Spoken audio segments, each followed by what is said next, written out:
Good afternoon.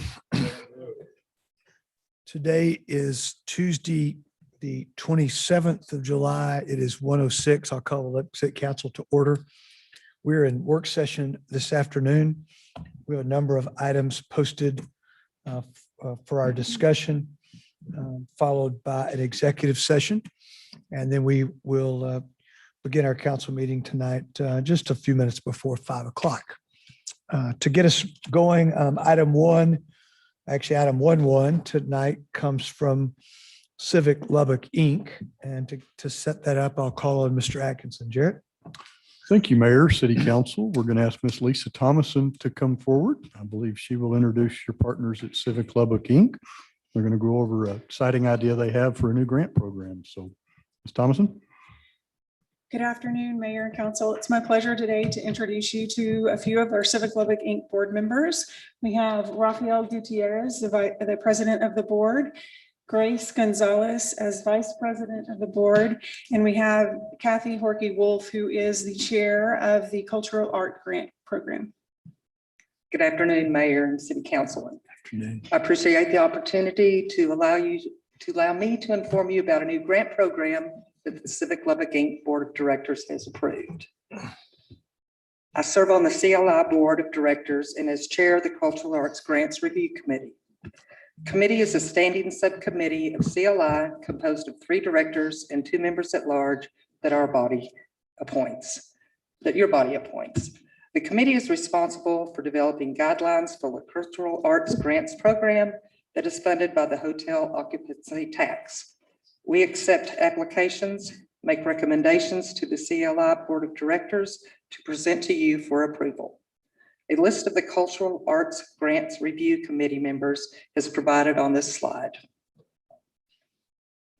To be eligible to receive grants that support the arts and are funded by hotel occupancy tax, a project must show that it directly promotes tourism and the convention and hotel industry and involves the encouragement, promotion, improvement, and application of the arts, including instrumental and vocal music, drama, dance, folk art, creative writing, architecture, design, and allied fields, painting, sculpture, photography, graphic and craft arts, motion picture, radio, television, tape, and sound recording, and other arts related to the presentation, performance, execution, and exhibit of these major art forms.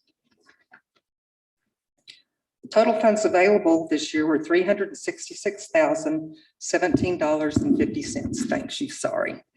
For the breakdown, the Cultural Arts Grants Program, we have $315,439. Public Art Program, which is 10% of the annual allocation of $35,578.29. And the Live Music Performance Grant Program that we just recently approved of $15,000.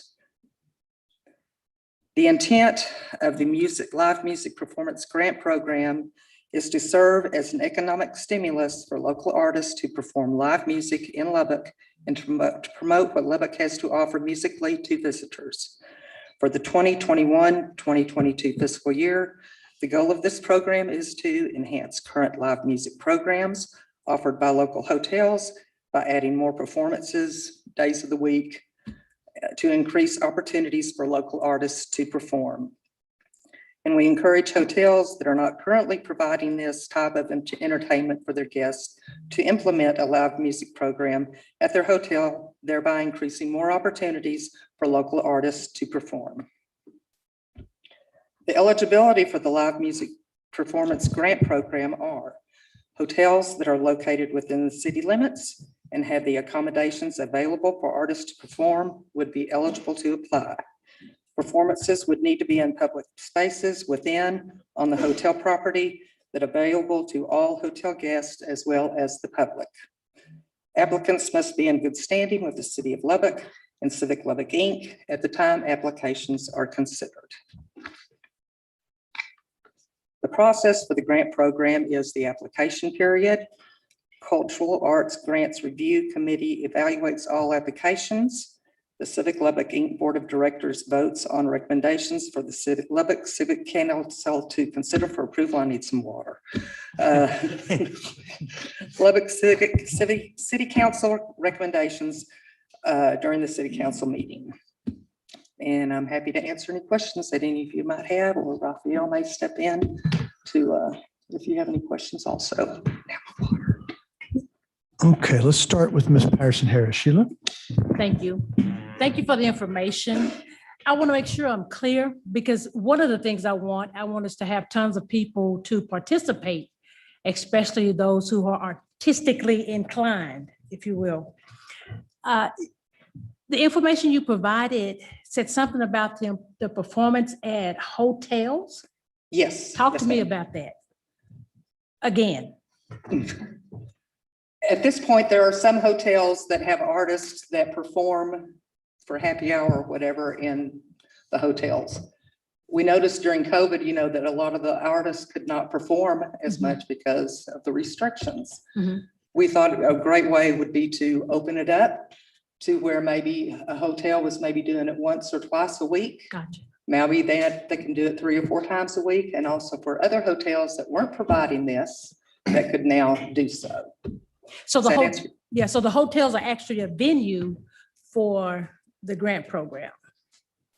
Am I hearing that correct? I might want to sing it one day and do this. So I want to make sure I get this information can down apply. pat. We know you can sing. Uh, Yeah.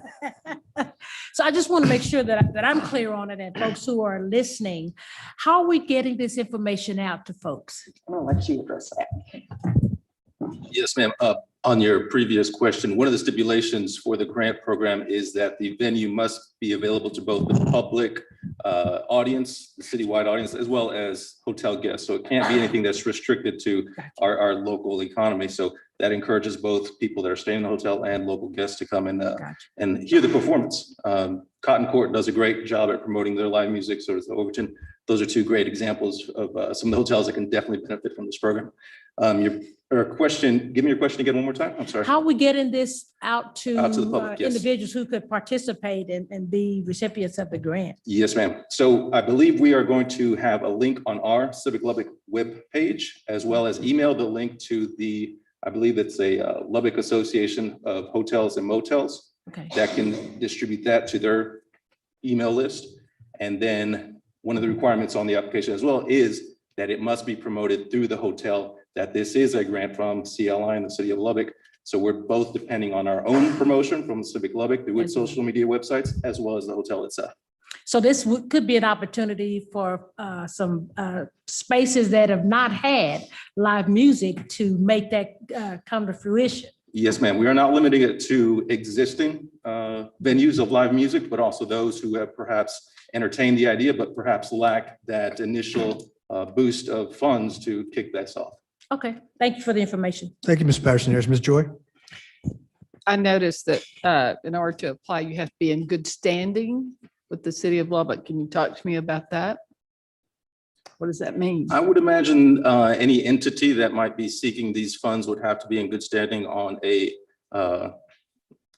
perhaps they could not have any, I'll give an example, a mechanic's lien on their property for weeds or rubbish that could be eliminating any sort of fees, perhaps, including perhaps in the Civic Center. If a caterer would like to cater an event, they must be in good standing with not only the city, but also the Civic Center. So it could stretch to a broad number of things. They would have to be current on their hot tax payments, Yes, ma'am. correct? Because all of this money is being generated through the hot tax, correct? Correct. Which is one of the reasons it's going the direction that it's going. And it's back the to only the tax hotels. I think the only tax that we collect Mhm. of that, in that right, Mr. Atkinson? Yeah. I mean, it is a tax we collect, Yeah, a tax. but I don't,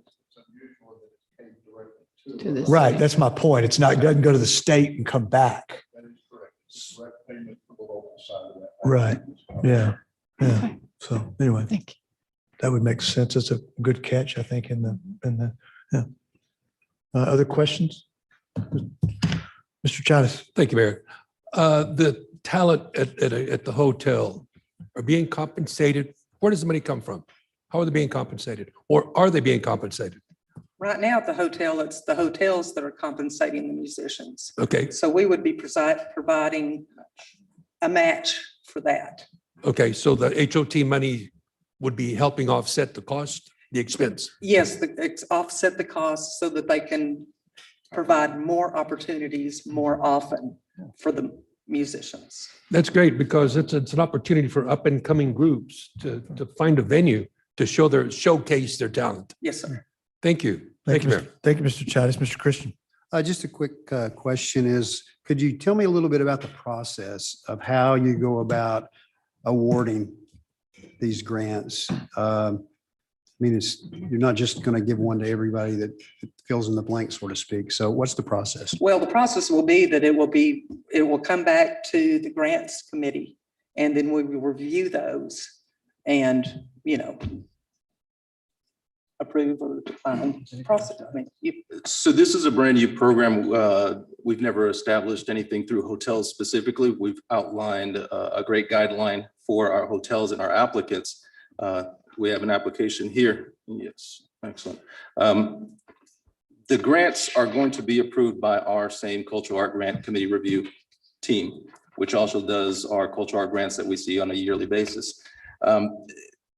It being a new program, I'm sure there's going to be some unforeseen applicants that may try to qualify themselves. And we try to make the application as rigorous as possible, but not eliminate anyone who could potentially try to begin a music performance series. It does request that venues already be in place.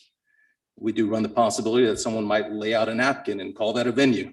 But we're expecting that the majority of our applicants to be existing and hotels that are familiar with this process, such as the Overton, Cotton Court, Doubletree does a great performance. These are establishments that currently have live music almost on a weekly basis. So we're expecting those hotels to jump on it much more quickly. The grant funds themselves are expected to be depleted, I think, within a year. Anything left over at the end will just come back to the Cultural Art Grant Committee to either review again for more of these live music performances or go back into our grant program that funds our typical grant applicants. Randy, if you look back one page, if you move this, can y'all move the slides back one page? So, yeah, here we go. I think isn't that the process, Raphael? Yes, and also there is an Kathy? application form, Yes. and it does state that they have to outline their program that they want to have to get the funds. So you guys are going to move forward with this. We're going to see it again because we actually make we consider your recommendation Yes, sir. before it goes out, right? Yes, sir. That's the way this reads to me. Okay. Mr. Masco. Thank you, Mayor. Thank you for bringing this up. I think it's a great program to share with people that visit our community, our great live music heritage. I also want to thank you for your service. You have to for everyone in the audience or watching on this, they're volunteers and they've spent time on this and taking time out of their day to come present to us today. And so thank you for your time and commitment to the community. Thank you for listening. Appreciate the time. All right, move forward. Thank you, guys. We appreciate it. Thank Okay. you.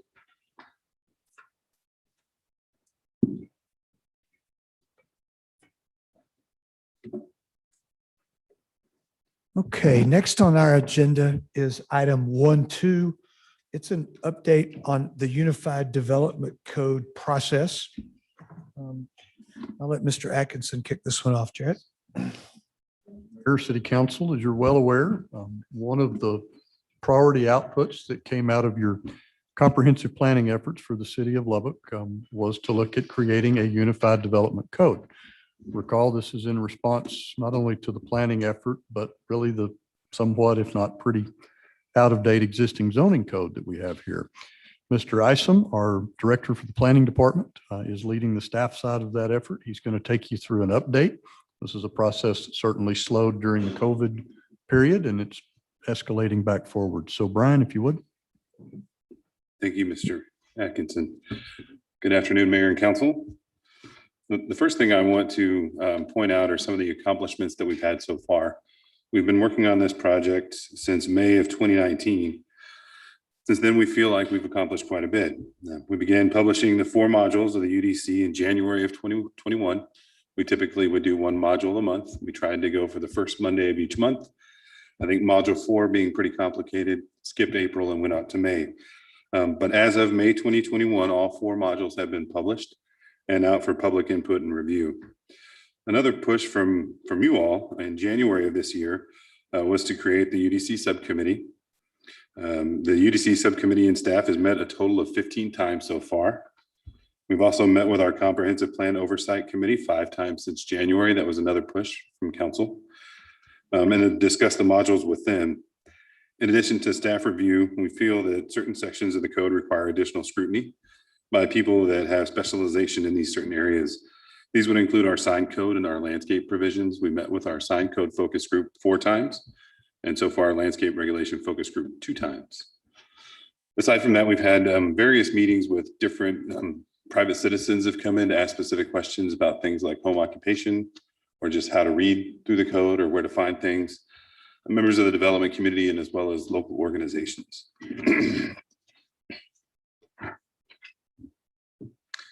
One thing that we've been asked a few different times, and I know by Mr. Dan Wilson on the Planning and Zoning Commission a few times, is how does staff review each one of these modules?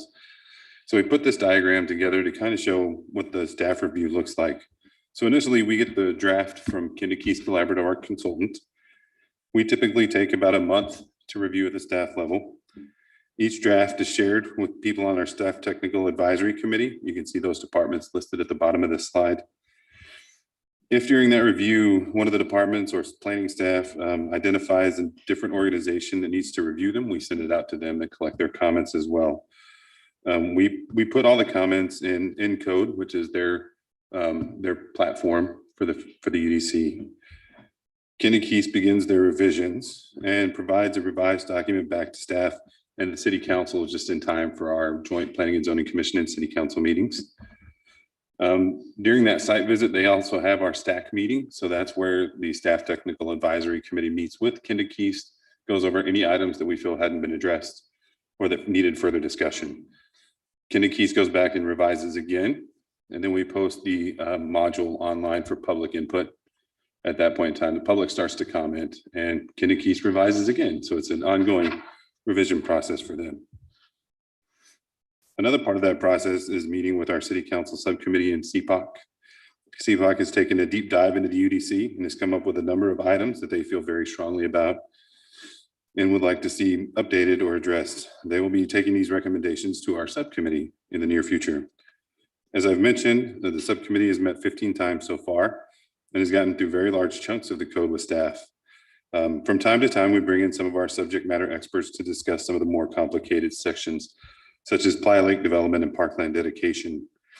In addition to meeting with the public and external organizations, the development community has set up a liaison group to channel their comments on the UDC to Kinda-Keys and staff.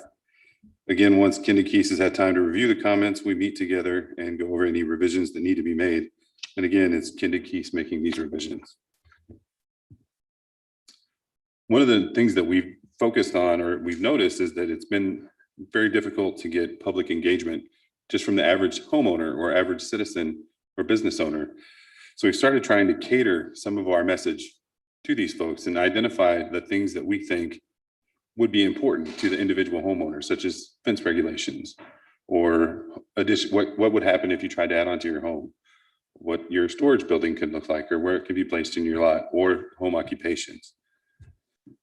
We've also tried to focus this effort in business owners. So what kind of sign can you add? What kind of design standards would be applicable if you were to construct a new building? What kind of parking regulations will we have in the future?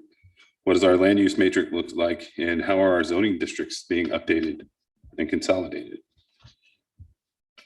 For those that choose to take a deeper dive, aside from just the development community alone, these are just a handful of the topics that are being addressed in this code. It really is hitting everything in our development regulations. So We have anything from carports and building design standards for mixed use, bicycle parking and parking in general, subdivision design and types, parkland dedication, and in the environmental area of flood damage prevention and Playa Lake development. Those last two items are part of the next module, Module 4. Module 4 also is home to the majority of our processes. It lines out the responsibilities of our legislative and quasi-judicial bodies regarding items in the UDC and identifies the administrative positions and their responsibilities related to the new code. The development review process is identified and is lined out how these processes work, what their timelines are, who approves each item, who makes recommendations, and et cetera. Process and regulation related to nonconformities are also identified in this module, as well as the enforcement procedures for our code. So we do have a few items remaining. One would be the next site visit for Kindig Keys. We are tentatively looking at scheduling it for the week of August 25th or August 25th through the 27th, holding the Planning and Zoning Commission and City Council meeting on August 26th. We will continue to have ongoing City Council subcommittee review and input, as well as meetings with our Comprehensive Plan Oversight Committee. One of the biggest things that we'll be focused on in the next few months will be getting the word out to as many Lubbock citizens as possible to get their input. We do have a new asset that we have not had in the past in our neighborhood planner, Wilson Bowling. So he will be assisting as he attends as many neighborhood meetings as he possibly can. Ultimately, we'll create the final draft of the UDC and get it out for final public review and comment session. And then we begin the adoption process.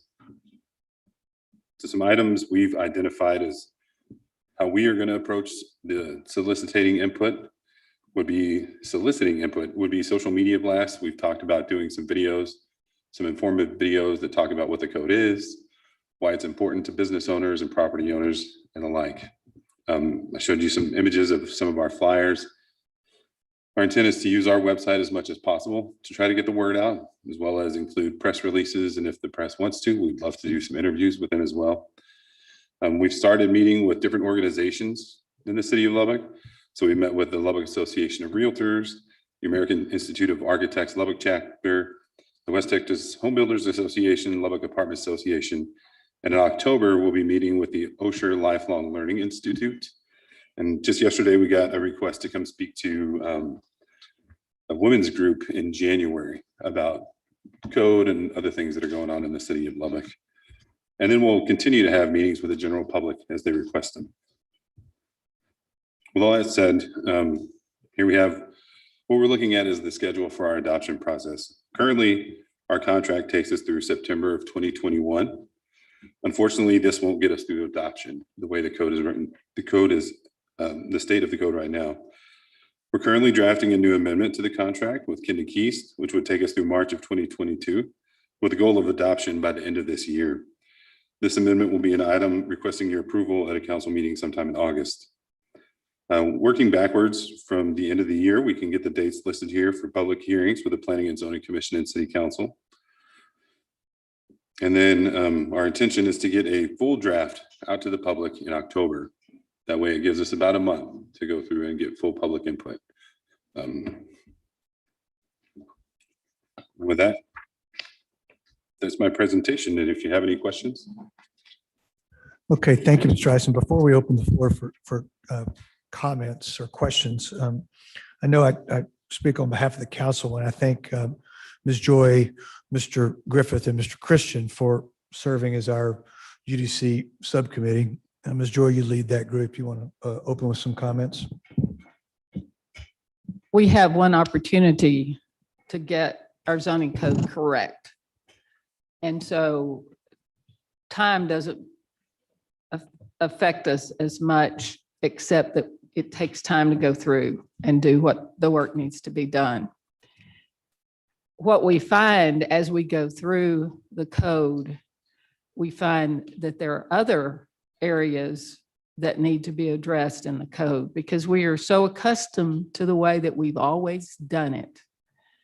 And so we're beginning to get into those areas where we don't have to do it like that anymore. we can make some changes. And I think it will benefit the entire city as we work through this. It's very tedious. We're meeting almost weekly.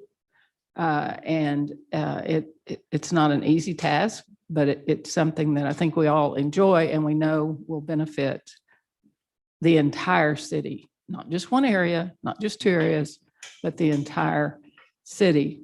What we found as we've gone through, we're working at the same time on a parks master plan. It just laps right in with our code. We talked about, or Brian talked about the playas. And so everything is interrelated. And so it's not an easy process. Staff's doing a good job. Kindig Keys, that, for those of you who don't know, those are people. Kindig and Keys are people. And they're doing their work. But it is a very difficult process that needs time to do it correct. And please note on this presentation that that schedule is tentative. Okay. There's no guarantee that we'll make that schedule because every time we meet, we find some area that we need to spend a little bit more time on. Mr. Griffith, Mr. Christian have been very helpful bringing in their expertise. And believe me, if you've gone online and looked at these modules, you'll begin to understand the complexity of our current code and how the changes are going to affect it. So please be patient, but if you have any questions, call Mr. Isham. You can call me, Mr. Griffith, Mr. Christian. We'll talk to you and tell you as much as we can. We've tried to keep a lot of the process public to an extent that we want to know what you think. But there have been no final decisions made about anything at this point. So stay tuned. I think you'll like the product. Thank you, Ms. Joy. I agree with your comment about let's get it done right. I think we slowed the process down to make certain that that happens. Council, open the floor for any comments or questions for either for your peers or for Mr. Isom. Ms. Patterson Harris. Thank you, Mr. Mayor. I have a suggestion because in viewing this, I know that there's been some contact made with different organizations and what have you, but I'm still not seeing lots of input from the folks in the community that go in and out of it every day. In the newer portions of the city, you have things such as PIDs and whatnot that they communicate quite often. They're also represented, if you will, by some of the organizations that you have had contact with, the home builders, associations and whatnot.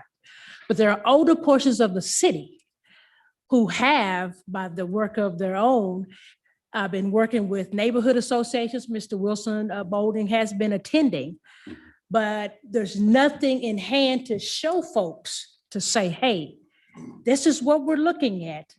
This is how it could appear. What do you think? When they meet, because what we have is several organizations throughout the city in these neighborhoods that meet on a regular basis. They've started doing it, they've not been.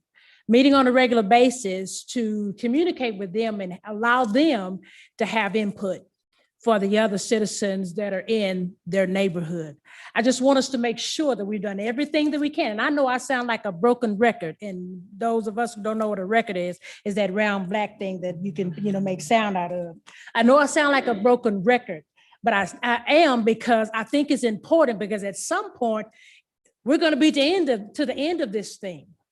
And I would that we have received as much input as possible from everybody that lives every which way, and that means all over the city, and hear from them in whatever manner. We have citizens who are part of the Asian population that may not understand, that may not necessarily come here, but they're making their ways to these other meetings. So I think it's very important. It would behoove us to try to connect, provide Wilson, if that's the route. I don't know, but I think we get to them You know what I'm saying? I think it's great the folks who have called in, but not everybody's going to do that. Not everybody's going to feel comfortable enough to do that. And those that are not, I think we do everything that we can to get to them. That's all I got. Thank you, Ms. Patterson Harris. Mr. Christian. Yeah, Mr. Mayor, I'd just like to add to what Ms. Patterson Harris had said, and I've felt the same way. And I think it's really shows if you go to page 7 on this PowerPoint, that it really is everything from carports to Playa Lakes and everything in between. And I want people to understand, maybe the title of this or Unified Development Codes may be misleading because it really is Unified City Codes. I mean, it's citywide from every corner of our community. The revisions and changes could impact every corner.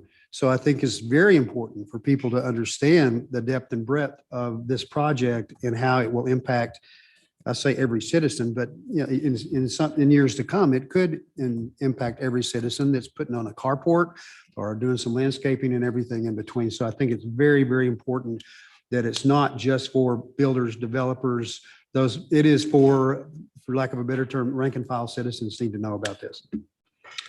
Thank you, Mr. Christian. Mr. Massagill. Thank you, Mayor. I just want to say thanks to Ms. Joy and her committee, Mr. Griffith and Mr. Christian. This is no small undertaking, especially compared to other council committees we might have. I'm impressed that to this point, you've only met 15 times. Well, it's very important work. I appreciate your thoughtfulness, and we look forward to the result. Thank you, Mr. Massagill. I might add, Mr. Isom called the dates for last week in August. We're tentatively scheduled to do a joint meeting with planning and zoning on that Thursday night, which is the 26th. So just counsel that you'll probably be getting a calendar invite on that shortly. I think we're trying to confirm with the consultants that worked. I know the UDC committee is aware of that. Ms. Patterson Harris. I have a question. Given that the KKC, so I'm going to call it because I won't ever remember their name. I just have that issue. Given that they're going to be in town during that time, would it be possible for them to meet with some of the neighborhood associations who meet during that time? It could be. We can definitely look at scheduling something. We generally have additional meetings that they attend, whether it's the Home Builders Association or Neighborhood Association or town hall meetings. So we can definitely look into scheduling something. I have some contacts and some dates that they meet. I think it would be great to have them here and really hear one-on-one from some folks and see how they gather and make things happen in their neighborhood. Definitely. Thank you. Okay. Mr. Isom, thank you very much. We appreciate that. Good work being done there. And I know that it was important that we get an update from the effort for both the council as well as citizens and stakeholders. All right, we'll move now to item 1.3. This is a presentation and continued discussion regarding proposed amendments to the Lubbock City Charter. Council, you'll recall that last November, we, at our planning meeting, decided to go forward, or at least have further discussions. Early this year, we decided to appoint a 7-member committee who met, I think, 10 times in about an 8-week period, 9-week period, built on some work that had been done twice previously. With the effort or with the idea that there would be a cleanup of our counts of our charter. And we asked them specifically to look at council compensation. And that's really the charge was, that's generally what the charge was. They brought those results back to us in our first meeting in June. This will be our 3rd time to really have discussion around those charter amendments. I think we have maybe a real brief presentation. Is that right, Mr. Atkinson? Mayor, we do. We've taken the 11 propositions as they were presented to you in your prior meetings. We have just those without, the supporting slides that go with them. Appreciate the introduction. I think from staff standpoint, if the council today certainly use this time, this opportunity for your additional discussion. And we would seek really kind of some consensus and direction as we go forward. Mayor, if you'd like, we can put those up one at a time. Yeah, that'd be fine. I think it's important to remind everyone that first of all, any charter amendments have to be approved by the citizens. And you can't put them all in one big ball. Each change has to be stood up, has to stand on its own for citizen consideration. That's why there are 11 of these. And we've numbered them or lettered them A through K. And most of our discussion, council, has been on items A, B, and C. But they're all important, and I'll let Mr. Atkinson tee them up one by one. Okay. Jump into Proposition A. Proposition A, as presented to you by your Charter Review Committee, does create a new section of the charter. This is not adjusting one that's already there.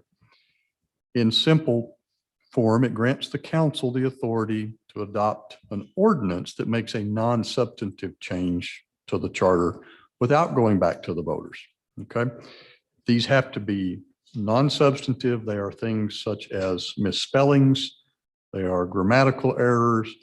They are where maybe an existing cross-reference that ties to a piece of the state code that has changed. The state code changed, so your reference is no longer valid. Take out obsolete language. This is the place that you would insert general neutral language, if you chose to do so. But fundamentally, you cannot change the meaning or the intent of the charter. And once the council takes such an action, if it's approved by the voters, you still would submit such to the Texas Secretary of State as well. Proposition A. Thank you, Mr. Atkinson. Comments on Proposition A? Okay, let's move to B, please. Proposition B, as noted, this is one that has attracted a lot of attention, certainly from your Charter Review Committee. Significant public input and presented to the council for discussion. This would increase from the current $300 a year per council member to $800 a month, from the current $900 a year for the mayor to $1,300 a month, or $15,600 a year. Proposition B, as it would go as written, does include within it an automatic consumer price index adjustment that would occur every 2 years. That is a formula-driven adjustment. As presented, the amendment would not be effective unless, one, it was of course adopted by the voters, and then two, following the next set of municipal elections. So it would not apply when it was approved by the public if it was approved at that point. That is Proposition B. Okay, comments on Proposition B. Mr. Chattis. Thank you, Mayor. I think I made it very clear last council meeting, my stance on the 800 and the 1,300 per month. I think it should be a livable salary for the mere fact that once it becomes a livable salary, we will be making this dais available or accessible to 70-75% of the population. Because right now, $25 a month, great majority of people can't afford to sit up here on the dais. Now you make it 800 and 1,300. It's a great increase, but I don't see the dynamics up here changing any whatsoever. And my argument's based on this: the decision-making should be open to all the citizens of Lubbock. That's my concern. Right now, you're either retired or you're fairly well off economically. which is good. But at the same time, how about the other 75% of the population that can't sit here in the decision-making process of this great city of ours? That's my concern. It's for that large majority of the people that can't sit up here because of financial reasons, whatever they may be. Thank you, Mayor. Thank you, Mr. Chattis. Other comments on Proposition B? Ms. Patterson Harris? Well, I'm talking a whole bunch tonight, aren't I? I've never hit my button so much. I left last time and I've heard from a lot more folks that I didn't think I'd hear from regarding this issue. And a great number of them singing the song, just like Mr. Chada is saying, that they believe that it would avail this opportunity to more citizens if their pay were a living wage or somewhere in the vicinity thereof. So as I stated last time, I think the citizens I'd appreciate the citizens being able to give us an idea as to whether or not something like a livable wage would be in their favor. And I think the topic that came up last time was a non-binding referendum to give us an idea as to where the citizens stand. Thank you, Ms. Patterson Harris. Other comments? Mr. Chattis? Thank you, Mayor. Jared, to talk to us on the non-binding agreement. What would that involve? A non-binding referendum is a question that a governmental body puts in front of the voters. And I'll make a silly example, but should all future city vehicles be painted yellow? You place that before the voters. It occurs on a uniform election date, just as almost every other election that you're allowed to call. The voters answer that question. They may say yes, they may say no, but they've answered that question. It then comes to you not as binding, not as something you have to do, but rather you have taken that expression of the voters as information that you could use to inform future decisions. So if you were to ask a question in a non-binding referendum regarding council compensation for those that voted at that election, you would have what their preference was, and what you chose to do with it then would be something you did in the future. And in the case of pay, let me be clear, a non-binding referendum cannot be used to change anything in the charter at all. You are merely getting information from the voters at that point in time. If you chose to make a change, you would still go through what we're discussing today, which is proposing a charter amendment, a single purpose question that the voters would say yes or no. Good clarification. I just wanted the public out there to understand what we're talking about. It would be non-binding is what we're saying, correct? It's like taking a poll, Pretty much. It is a very formal but the poll. public has an input on that, whether yes or no. Yes. Okay. Thank you. Thank you, Mayor.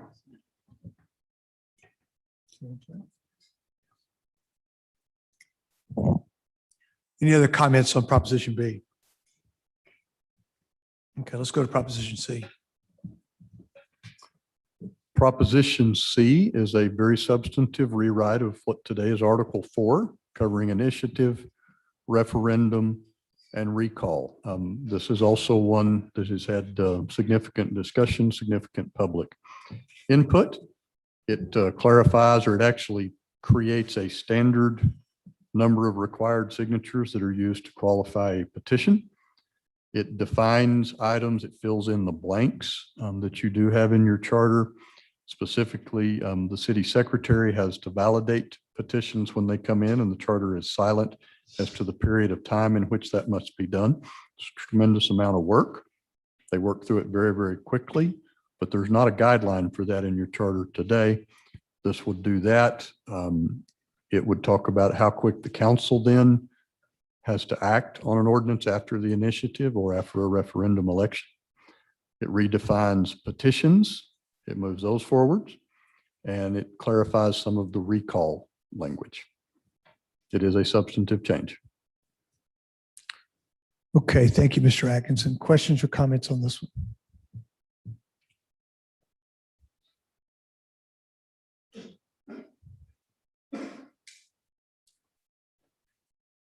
Mr. Atkinson, and Ms. Sims, maybe you could help with this too. Do you mind coming forward?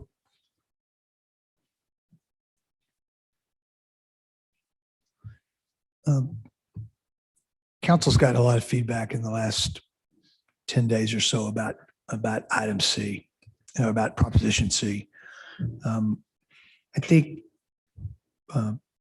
much of the work that this Charter Review Committee did had been done previously by previous charter review committees. In fact, at least 9 of the 11, I think, substantive work had been done previously. This was not one that had been looked at in depth. However, there's a number of pieces of cleanup in this. And I'd like you to, this is high level. I'd like you to go into a little more detail to explain to us, remind us, and explain to citizens this more substantive type changes inside of this one, please. Yes, some of the substantive changes that are included in this, of course, it's basically a rewrite. What we had before was antiquated and very difficult to navigate. We've had several recall petitions that highlighted the problems, and we've had initiative processes in the past that, you know, the citizens have difficulty going through. I think the idea was to make it where it is user-friendly. People can read it, can understand it. It's up to date with the requirements, including what state law requires. And the whole idea was that this is legislation by the people, and it allows the people to be able to read it without having to have a law degree to do that. I think staff saw that when you have to have 3 lawyers go through and read the language and figure out what it says, that was a lot of difficulty. So that's the heart of what the idea on fixing that article was. The other issue was the number of signatures required for each type of petition. Of course, recall is different from the initiative and referendum amounts. And those numbers could fluctuate depending on how many people came out and voted in the last election. You know, this past election is a very good highlight as to that radical change. You know, when you typically have about 3,000 or 4,000 signatures required, and then all of a sudden from this past election, we're talking about 14,000, 15,000 signatures. So the idea was that they would be able to get an ascertainable number that stays pretty constant. Also, some of the things that were defined in there were some of the things that were silent. How long does it take the city secretary to come back and verify those petitions to see whether it's good or not? It is undefined in our current charter. The Charter Review Committee thought it would be a good idea to go ahead and define that, to allow the city secretary to, whoever's in that position, to understand how fast they need to get that back. And the citizens that give the petition would understand when they're going to get an answer.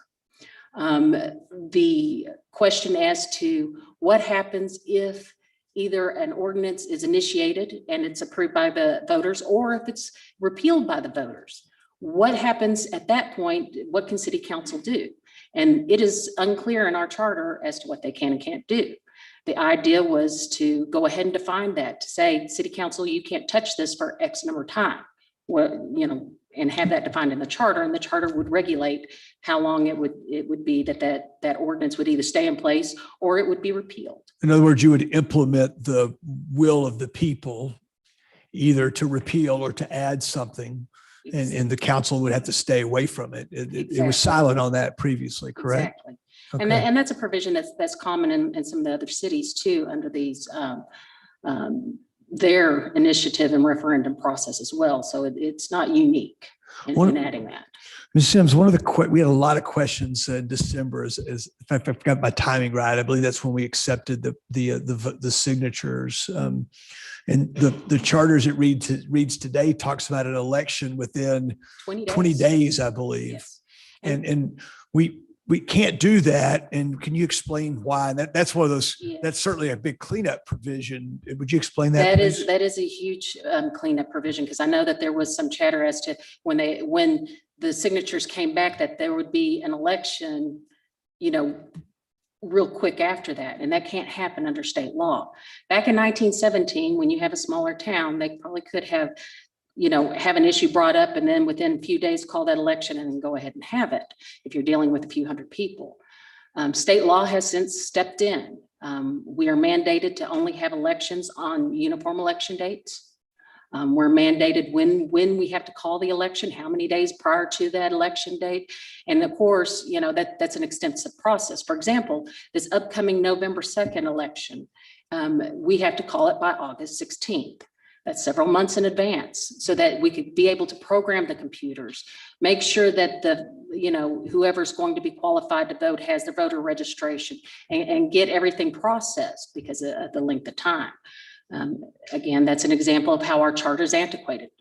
The 20 days is not in effect in essence because of state law. Thank you. Anything else you want to add about that? I think that Covers it? covers it. Yes. Council questions for Ms. Sims?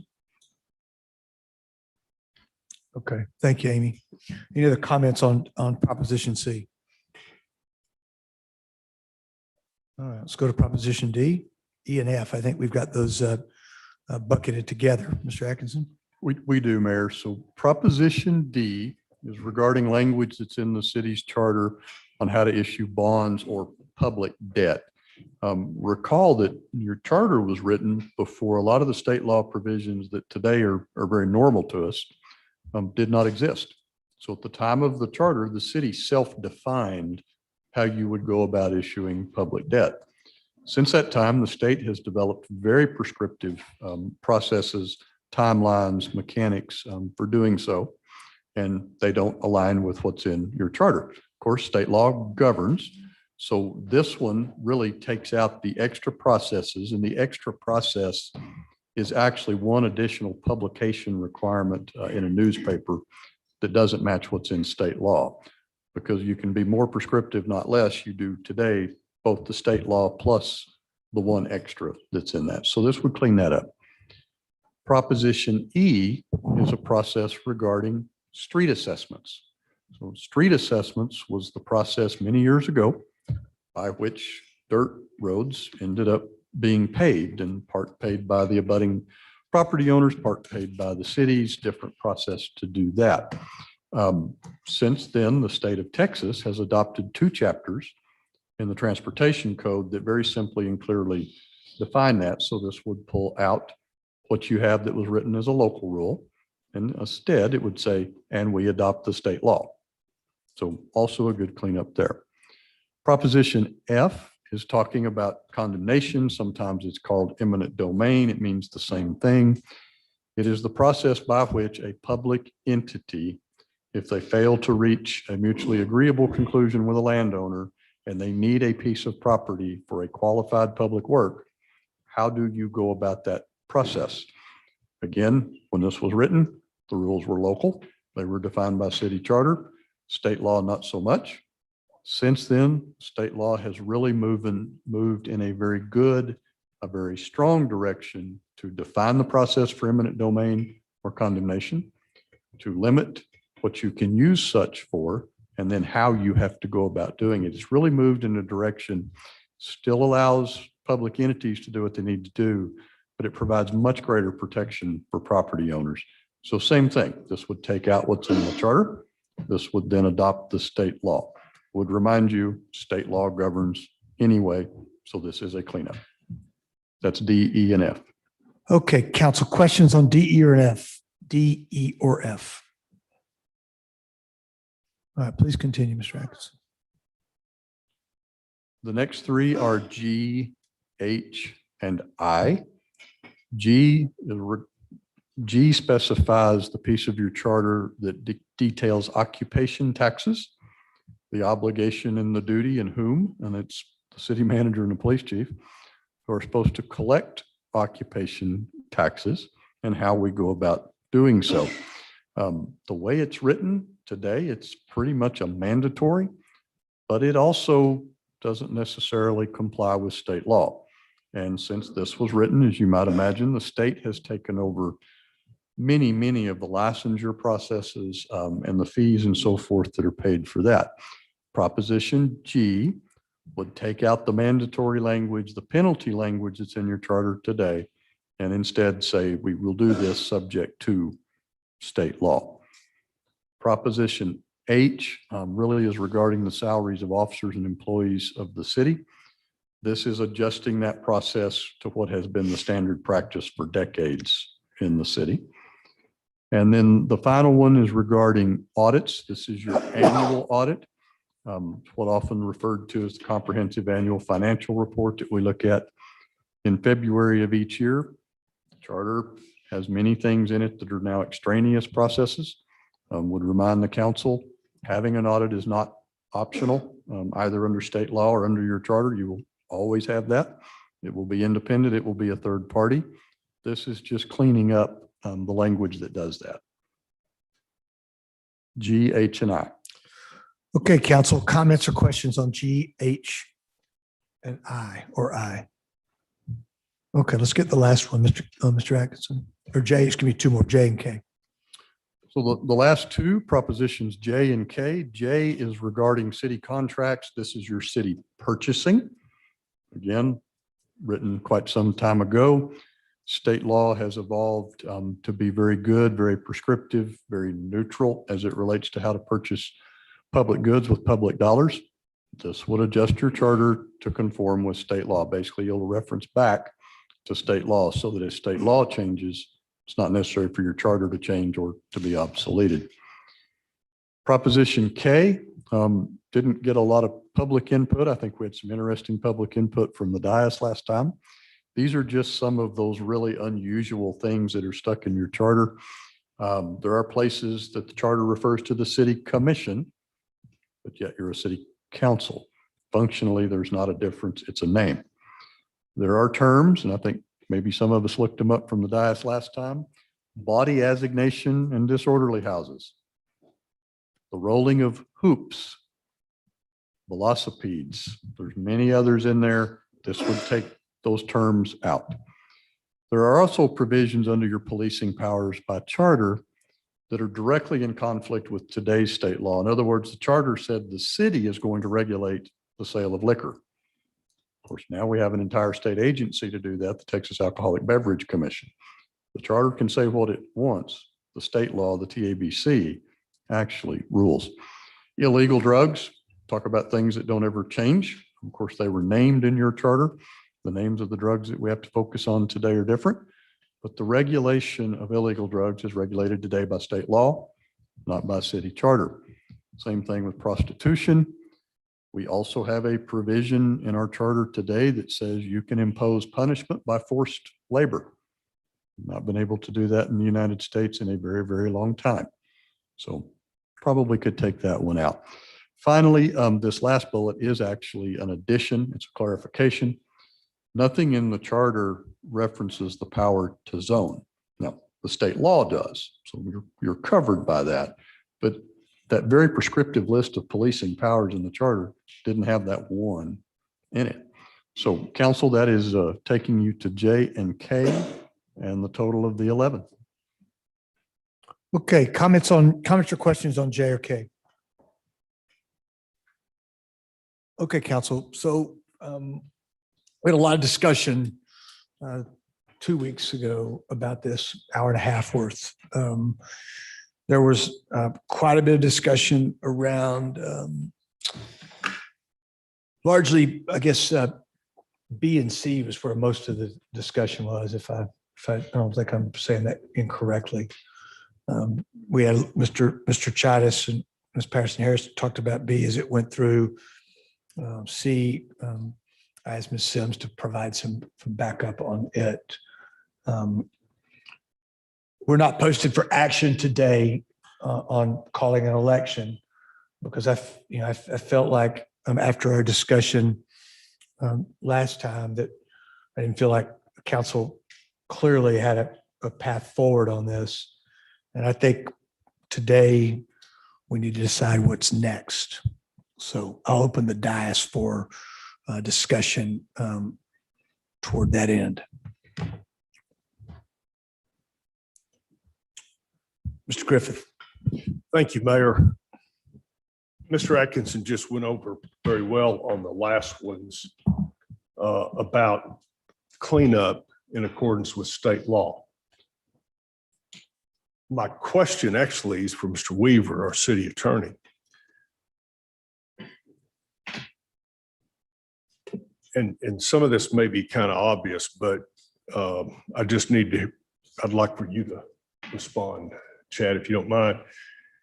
A lot of this cleanup where we've dealt with it all these years, that state law actually overrides municipal law. That's in the correct. state of Texas. Yes, that's correct. The degree of difficulty that we have because of that, is it high? Is it? No, I mean, as we've discussed before, at some point it might be nice to get some things cleaned up. Does it impact us negatively on a functional day-to-day basis? I would say, I don't think so. We've been dealing with this charter for 100 years and we continue to deal with it day to day. We know where the state law is in conflict and where the state law governs and where that is. So on a practical level, we're able to navigate through what we have. And to that extent, it's entirely up to the council as to whether they think this is the right time to move forward with some of this cleanup or not. But if I think I understand your question, if the council chose to wait or look at this later, would it negatively impact operations? I don't think it would. Again, it would, at some point be nice to maybe clean some things up as have been presented to you the last few months. I think everybody can see some of that. But if the decision is that this is not the right time, we'll just continue to operate with the charter as we have, which we've been able to do. Thank you, Mr. Weaver. Yes, sir. The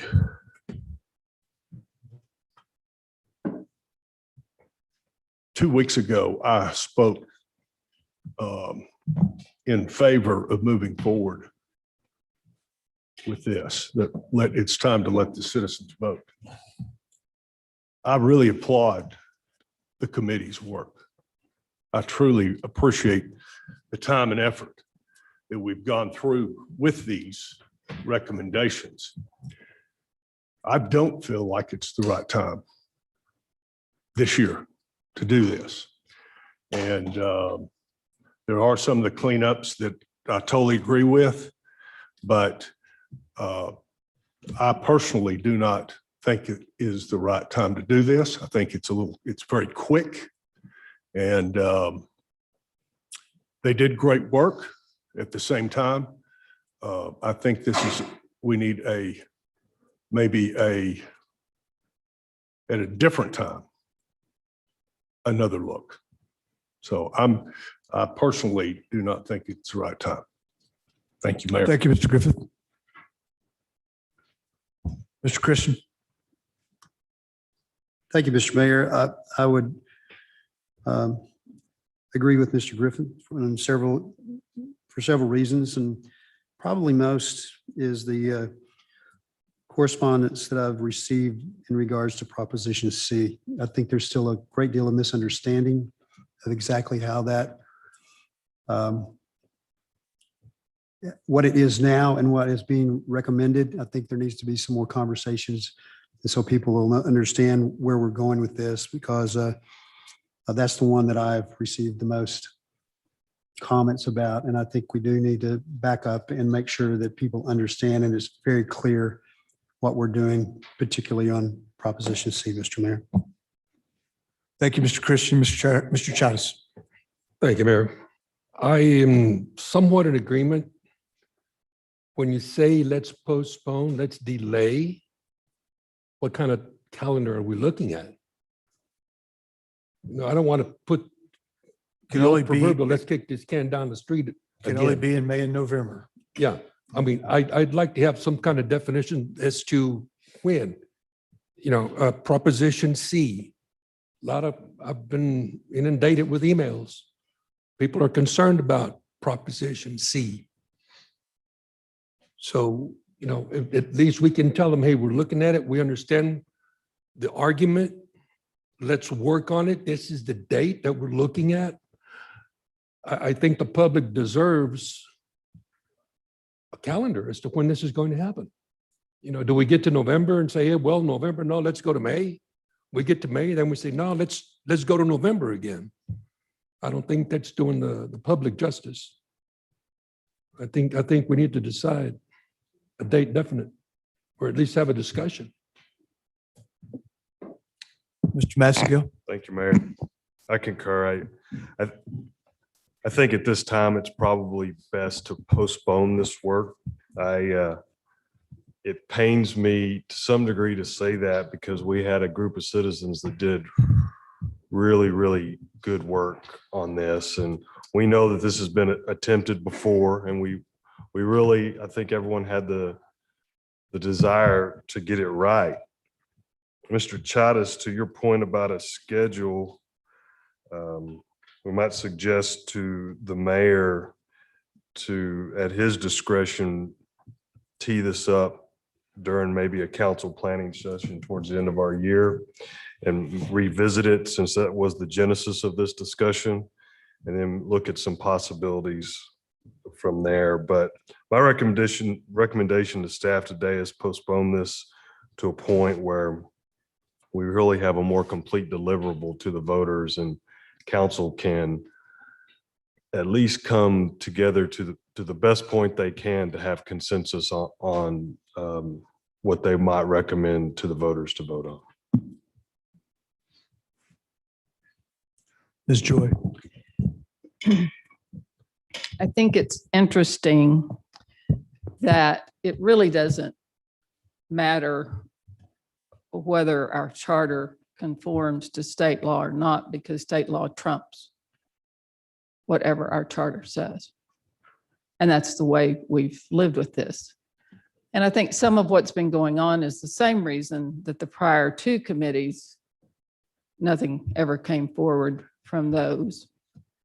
But I would remind you that every 2 years, the state legislature meets, and they are in special session now, and maybe for the remainder of the summer and maybe into the fall. And so when you're speaking of people being able to voice and have a say, state legislature dictates to the cities what we can and cannot do. They may change voting this session. It's certainly up for discussion. There have been attempts to move all voting to one particular time, say November, take away the May voting possibilities. We never know what's going to happen. We find out once the sessions are finally over.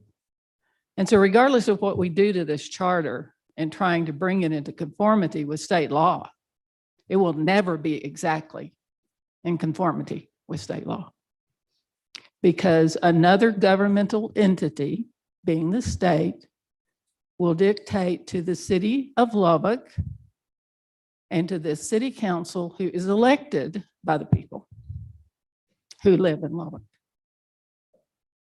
And I think because of that, and because of some other questions that I have surrounding some of the propositions, I don't think that I am willing at this time to go forward, and I don't know if I will be later.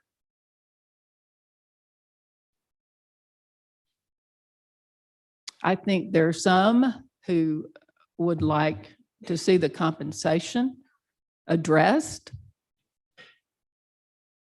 I don't think that this city is going to suffer because we don't address that issue or these other issues. So at this, I would say that given the rules that we play by that are dictated to us by the state of Texas, and in some cases, the federal government, our charter is going to be okay.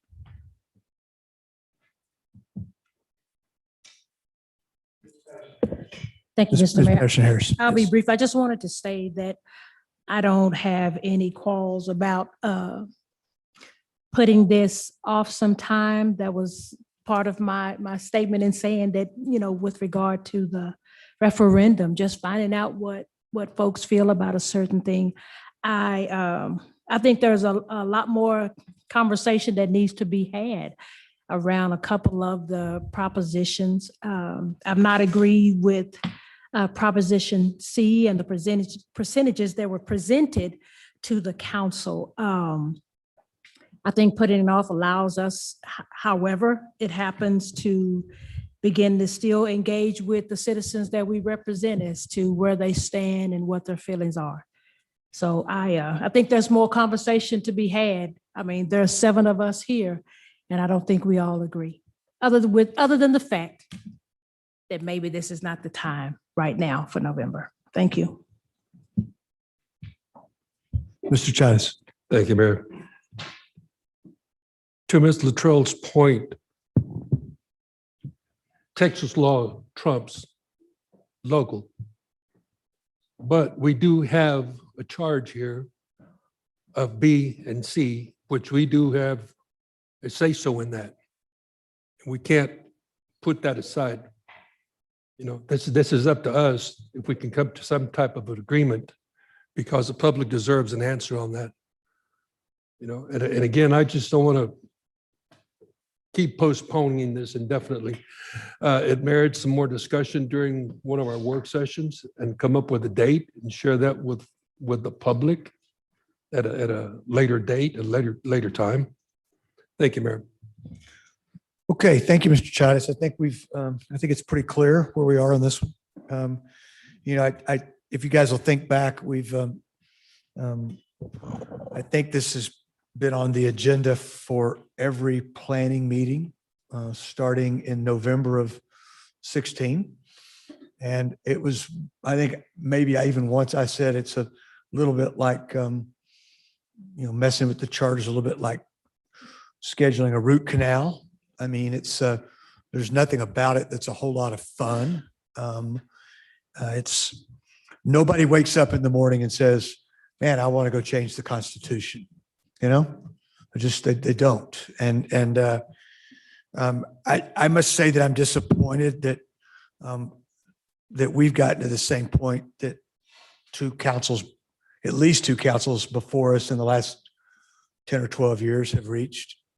I'm thankful for the work of that committee. I'm also very thankful for the staff support that they received. It was very much of a process that got great citizen input, I believe. I'm thankful for the legal, Mr. Weaver and his team, particularly Ms. Sims, who's our expert on the city charter. Amy, thank you. I'm thankful for Ms. Garza and her team and for their work on this also, and also for council staff that supported this too. But I think there's no reason to move forward on it right now. I do, Mr. Massengale, we will tee it up again in November when we have our planning meeting and get the sense of how the council would like to proceed. I think Mr. Chavis's points about when are defining that or appropriate for us to discuss. I don't sense that there is support for the referendum that's been mentioned. That would have to be called by the same timeframe. I know there's some support. I don't sense that we've got a majority of that, but if you want to add discussion of the referendum, talk to me. We'll tee it up between now and next Thursday. We plan on having a special, on Wednesday, next Wednesday, the 4th, on Wednesday, which will be the last of our budget workshops. we plan on, before the budget workshop, we plan to consider the street bond election.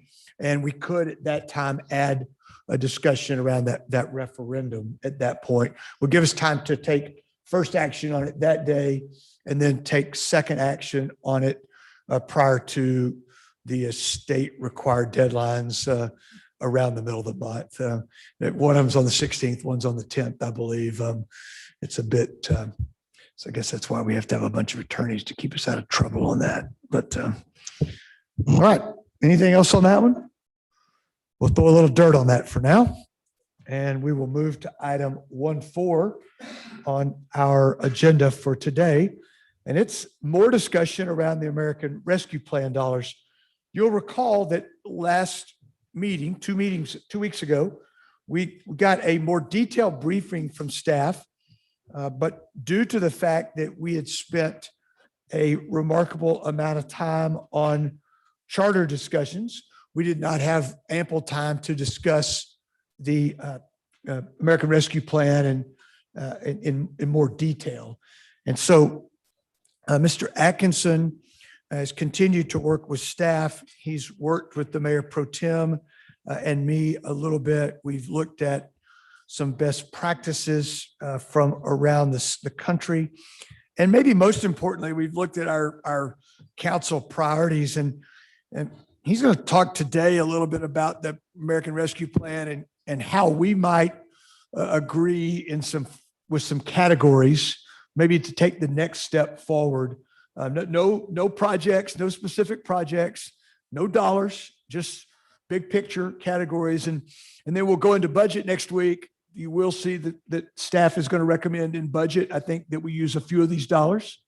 The idea would be that then we would come back after budget and have more discussions, have a public hearing, as promised. We may do the public hearing in between now and that time. We have not quite decided on that, or a listening session. It's not required, but something we think is very important. But with that background, Mr. Atkinson. Thank you, Mayor. Excellent introduction. We'll wait for the computer there to wake up. Switch to I think, city manager input. We're on city manager. Let me for a moment go to podium input and come back and see if it'll come live. There you go.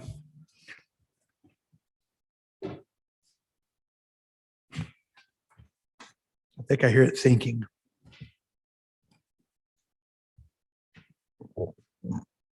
Control room, if you could help me with the, here we go. There we go. All right, we're in business. Thank you. Beam me up. That's right.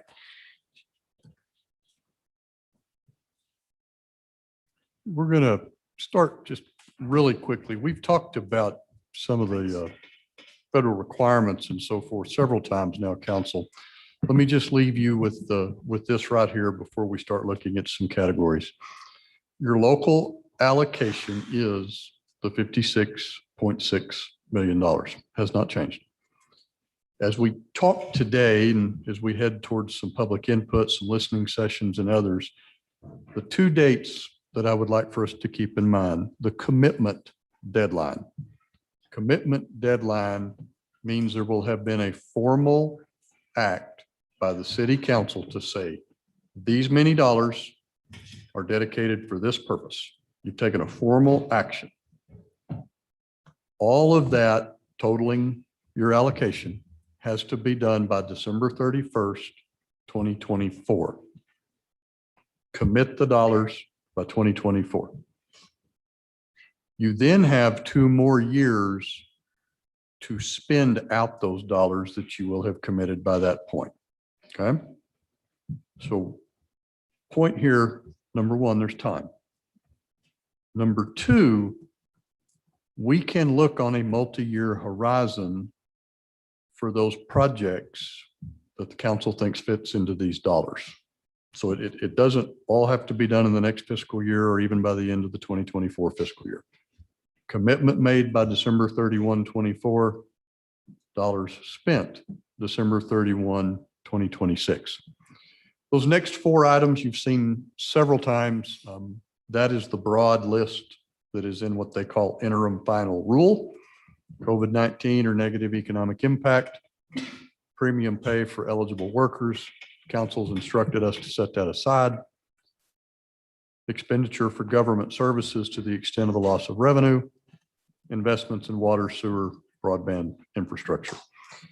Most importantly, these guidelines from the federal government are still under development. They're still changing. And I really still think that those changes will give you more latitude rather than less. We're going to work on what we have today. I'm not going to say this is the final rule that we'll end up having.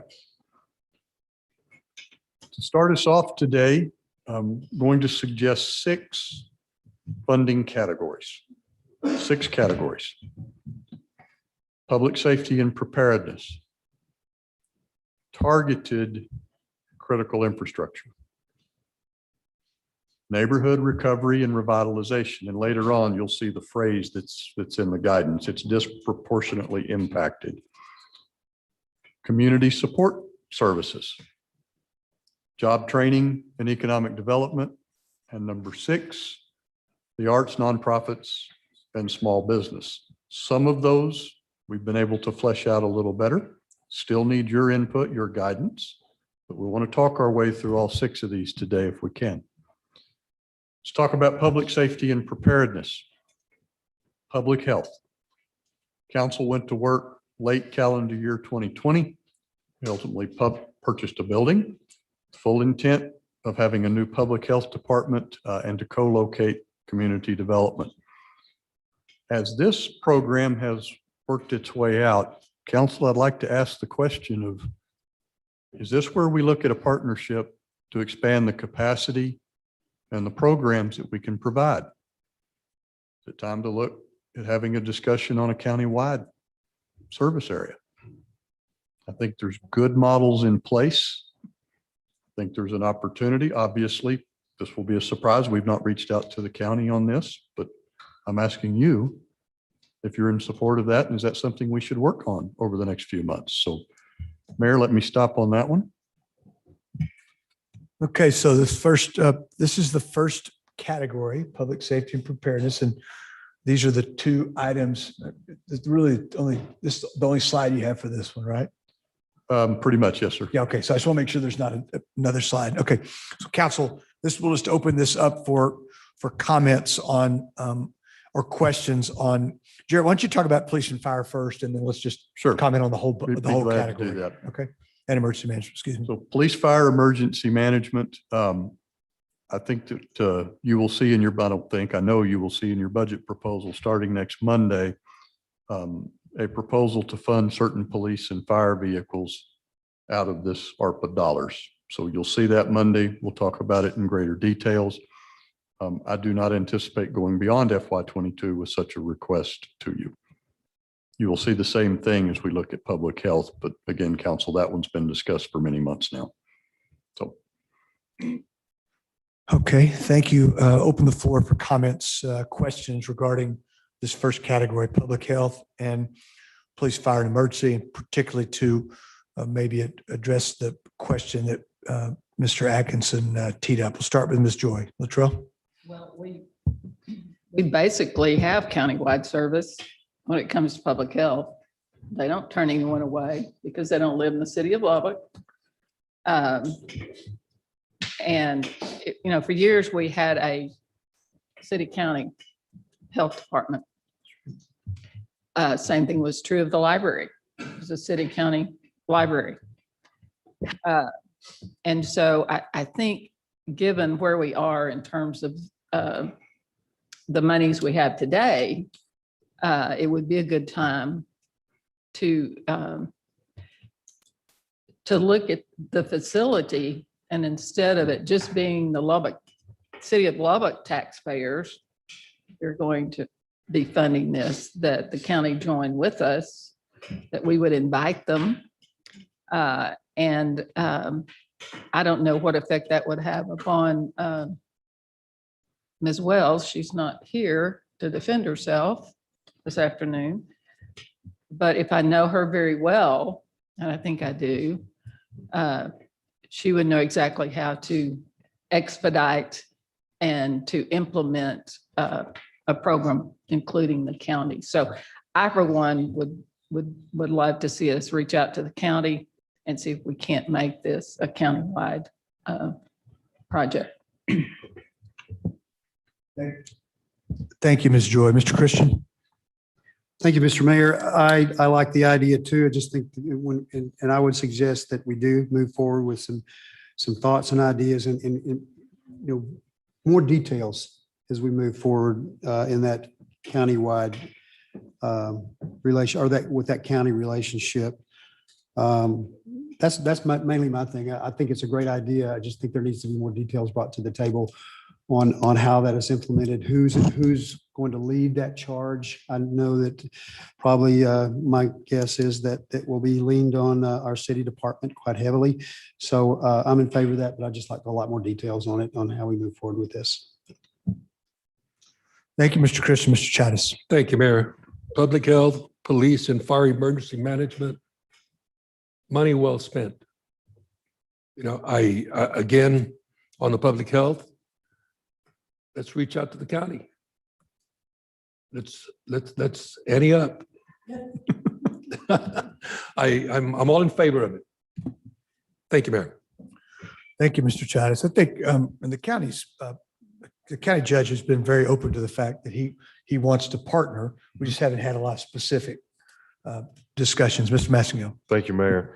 This money is one-time money, and I think it's very important that we make the best decisions with it to have the greatest impact. Public health, in my opinion, is an area that we could do that. And I appreciate Mr. Atkinson's creative thought on this. I would also support exploring what that partnership might look like to have the greatest impact. Thank you, Mr. Massingill. Anything else on public safety and preparedness? Okay, Ms. Joy. The only thing I wanted to add was that when the ARP monies came down, the county's portion is based upon the population of the city of Lubbock, as well as those who live outside of the city limits. So it makes perfect sense to me that we would approach this from that direction. Well said. Thank you. Mr. Atkinson, let's move to the next one. The next suggested category is the targeted critical infrastructure. Item 1 is utilities. Have 2 items on here. One you will see next week, and that's one of the 2 next elevated water towers. We'll go over that in great detail during your budget discussions.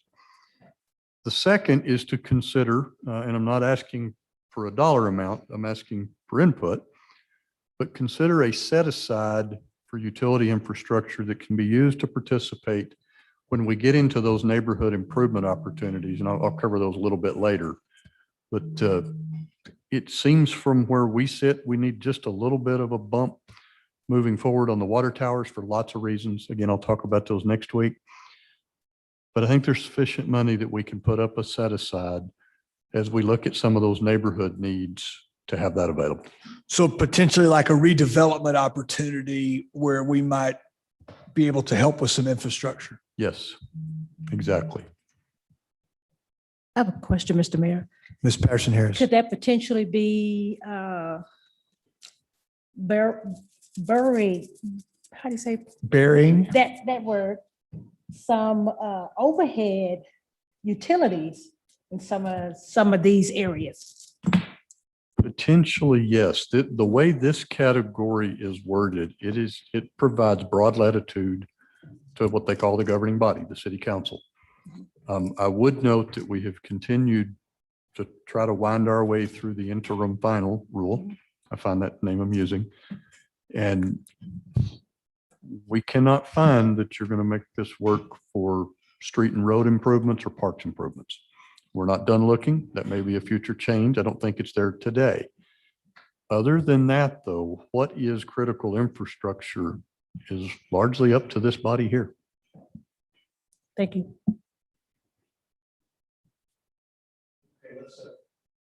Mr. Atkinson, if you continue on these, the rest of this category, please. Yes, sir. The next category is broadband expansion. We've heard this topic. It was a driving force in the Texas legislature. It's been in prior federal programs. There's actually a separate federal program that's the private, kind of the device side of having broadband access, not the provision of the service, but your ability to have a device that gets you onto that service. That is private. That is being done through private business. This is the infrastructure for broadband. So again, I think a good question that I would ask, should we look at this? Should we reach out to partners on a more countywide level? And I don't think that would necessarily be limited to strictly the county. I think there's excellent models out there where cities have gone together with counties. The two of them have gone with independent school districts. I've seen some that are higher education. I've seen some that tie in economic development corporations, port authorities. We don't happen to have a port authority, but would ask, is that something you would like for us to chase? There are good feasibility models out there. I did have a chance to participate for a brief time Friday morning on one that is well down the path. It actually started as a completely locally funded endeavor, and they're about to take RFPs. I would say I do not envision this as meaning the city of Lubbock is in the internet business. The models I've been looking at that seem to be a bit better would be some combination of Lubbock and others would participate in that infrastructure, which then you would lease out on, very accessible terms to others and let them run it. We don't need to be in the business of running it, but the biggest expense is getting it put in. And some of this can be as simple as when we open ditches for projects that we get blank conduits laid in the ditch at the right time. Some of it's more than that, but at its most basic level, that's really what you're setting up. The final is cybersecurity. This is a call out in the federal guidelines is cybersecurity. So ongoing projects to maintain first level cyber and network type security. We all saw what happened earlier this year with the Colonial Pipeline. There's been some others since then. This is something that we never can finish with. It will change literally by the minute, but we have an opportunity to kind of jump forward on this. Mayor, that is this slide, so I will stop, take input. Okay, council comments or questions on the category targeted critical infrastructure. Mr. Griffith. Thank you, Mayor. Mr. Atkinson, on the broadband expansion, you brought up the state of Texas legislature and their initiative on this. Do we know exactly what they're doing yet? No, we don't. I didn't think so. Maybe that's why we didn't put the state as a potential partner, but maybe we should add them in there. Well, Mayor, I think we guess should that's- actually. I Yes. think maybe that's where I was headed. Yeah. As to what they're going to do to make sure whatever we do is not In conflict. with- exactly yeah. or on top of. but Right. It's congruent. Good point. We can Thank you. certainly add, that's a great, really good point. Remind me, Mr. Atkinson, Mr. Satterwhite, the broadband bills that were passed. I don't remember a lot of funding there, but that was more planning type efforts. Is that not correct? There were planning efforts, and as the state debated how they would look at the use of their ARPA dollars, very high on their list. Okay. Of course, reminder that the state has not programmed any of their ARPA dollars at this point. In theory, they'll do that in October. Yes, sir. They got to get 50 members home though, before they can do anything, correct? That is correct. Okay, all right, just checking, make sure nothing changed today. All right, other comments on category 2, Ms. Joy? On the broadband, I think there need to be some other partners, and those are the providers. They have not suffered during the pandemic because they've been needed. And I think whatever we do, we need to reach out and see if we can't get a contribution from the AT&Ts and the Verizons and all of these different groups of providers to partner with us. So let's make a longer list of partners. Yeah, I think that's in some ways implied in what Mr. Atkinson said, but I think it needs to be in writing. Needs It's to a be explicit. really good catch. Yes. Other comments? Okay, let's move to the third category, please. Third category is neighborhood recovery and revitalization. This is to invest, to assist, and these are the words out of the guidance, neighborhoods disproportionately impacted by the pandemic. Have two categories, two sub-bullets listed here. I do not think that's in any way complete. It's what I've got to put up today. Obviously, housing, and I think that can take many forms. I think that can take very many forms. Second's neighborhood revitalization. And this is where I put the tag back that brings you into partnering with the critical infrastructure dollars where those become appropriate. Not needed in all cases, but certainly some that they could be. So that is this slide. Council, I might, before we open the floor for discussion, I think that the language around this neighborhoods disproportionately impacted by the pandemic is where you're going to have, I think there's a lot of cities, counties that have asked for more interpretation of this. Yes. You know, we've had people ask about parks. Well, if you read this in a broad manner, it talks about improving neighborhoods disproportionately impacted, but it never calls out some items that you would expect it to call out. And even on when it calls out housing, it's still pretty vague. And so we'll see what we get on this one. But just as a thought, that's one reason why we think this is a very important placeholder. Yes. I mean, there's two projects that come to mind for this that we've dealt with just in the 5+ years we've been on this council. Coronado, that project, we don't own that, but that's a problem in Ms. Patterson Harris's district. Villa del Norte, which we do own, and it's a problem itself because of its proximity to certain rail infrastructure. You know, HUD dollars can't be used. However, we wonder if maybe ARPA dollars could be. So there's, I mean, those are just examples. Those are not, there's no list that's been started. Those are just two that come to my mind when we think about, and it's more than just the idea of cleaning it up. It would be, how do you go back with a partner to revitalize? Yeah, that's right. Yeah, so just a thought starter around that one. Okay, Ms. Joy.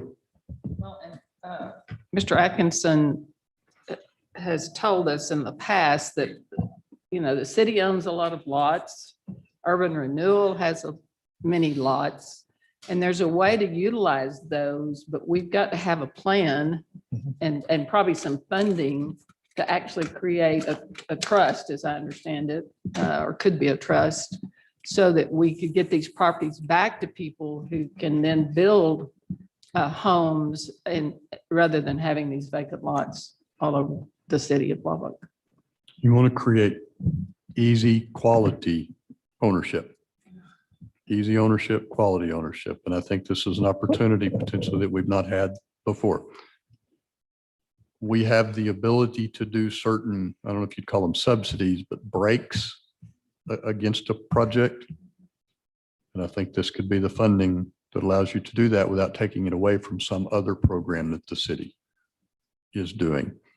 And again, I don't think these two are the only two ideas. I think council, if you'll continue both today and just privately with me, give me ideas. I'd love to have a list that's bigger than it needs to be, that we then ultimately get a chance to pare back down to what you think are those most critical items to chase. And this is all in addition to whatever CDBG funds that may be coming to the city.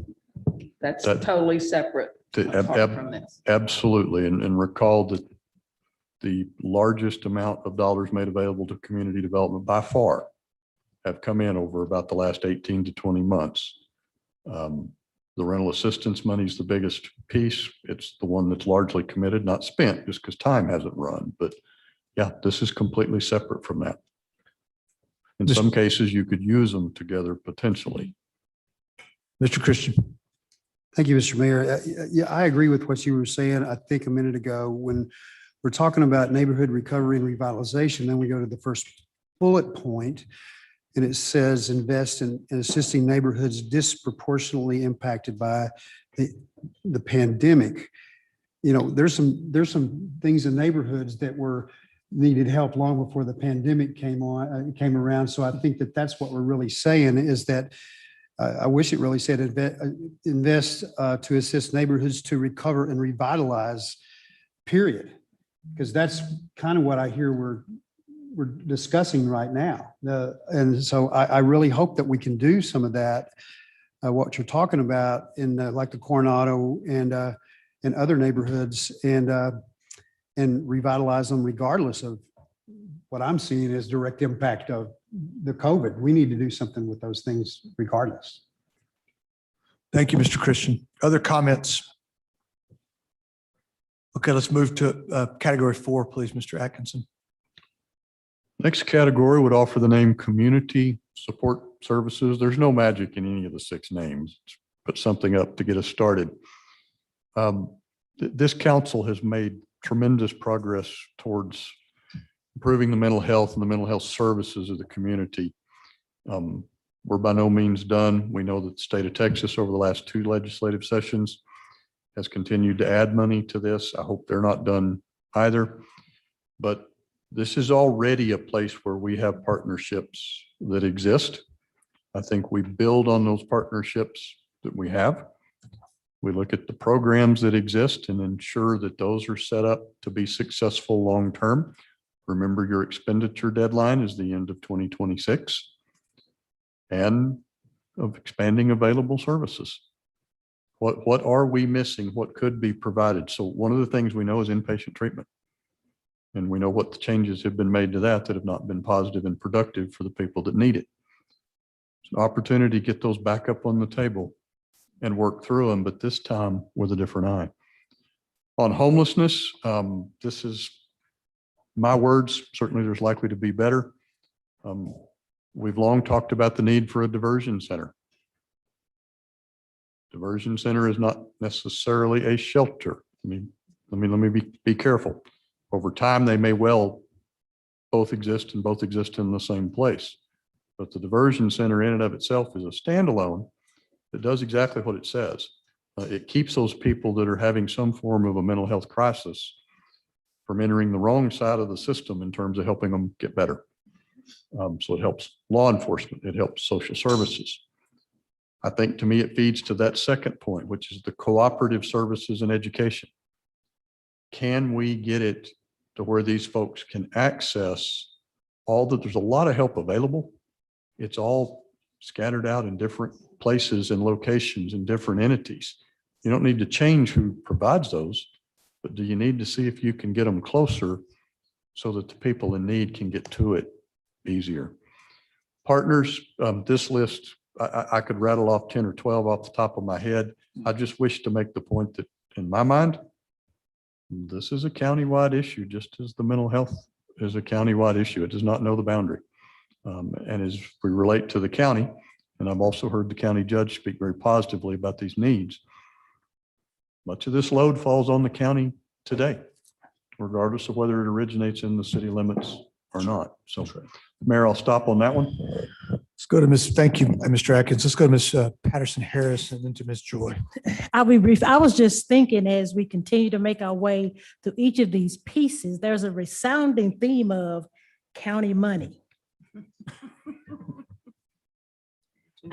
Because Lubbock, Texas is in Lubbock County.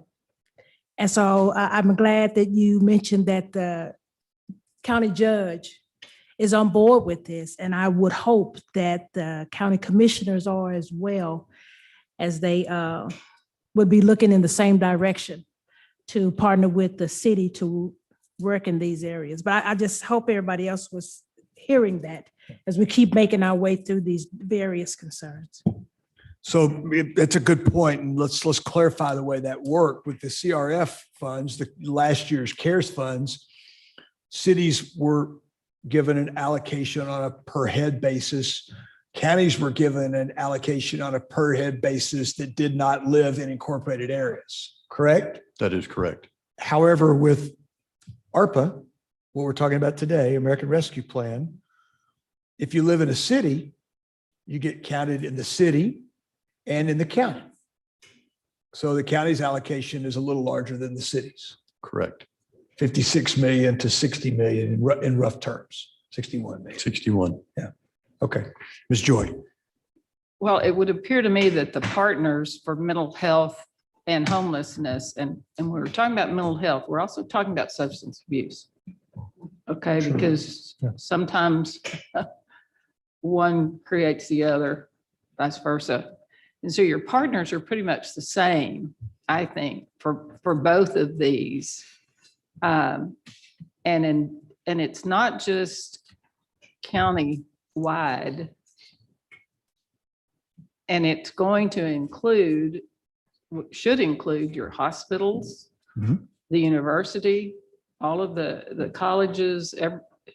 I mean, it's going to have to be all of these entities working together. Now, that makes for a long list, but that's the only way it's going to work. And we do have our West Texas Mental Health Collaborative, which includes the substance abuse part of it. So there's a lot of dollars to be had from other groups, not just from this money, because we have a lot of uses for this money. And we want to be sure that we get it to the most needed first, and then to be as effective as we can make those funds, because as someone's pointed out, those are one-time dollars. Thank you, Ms. Joy. Let's move to the next category, please, Mr. Atkinson. Next one, job training and economic development.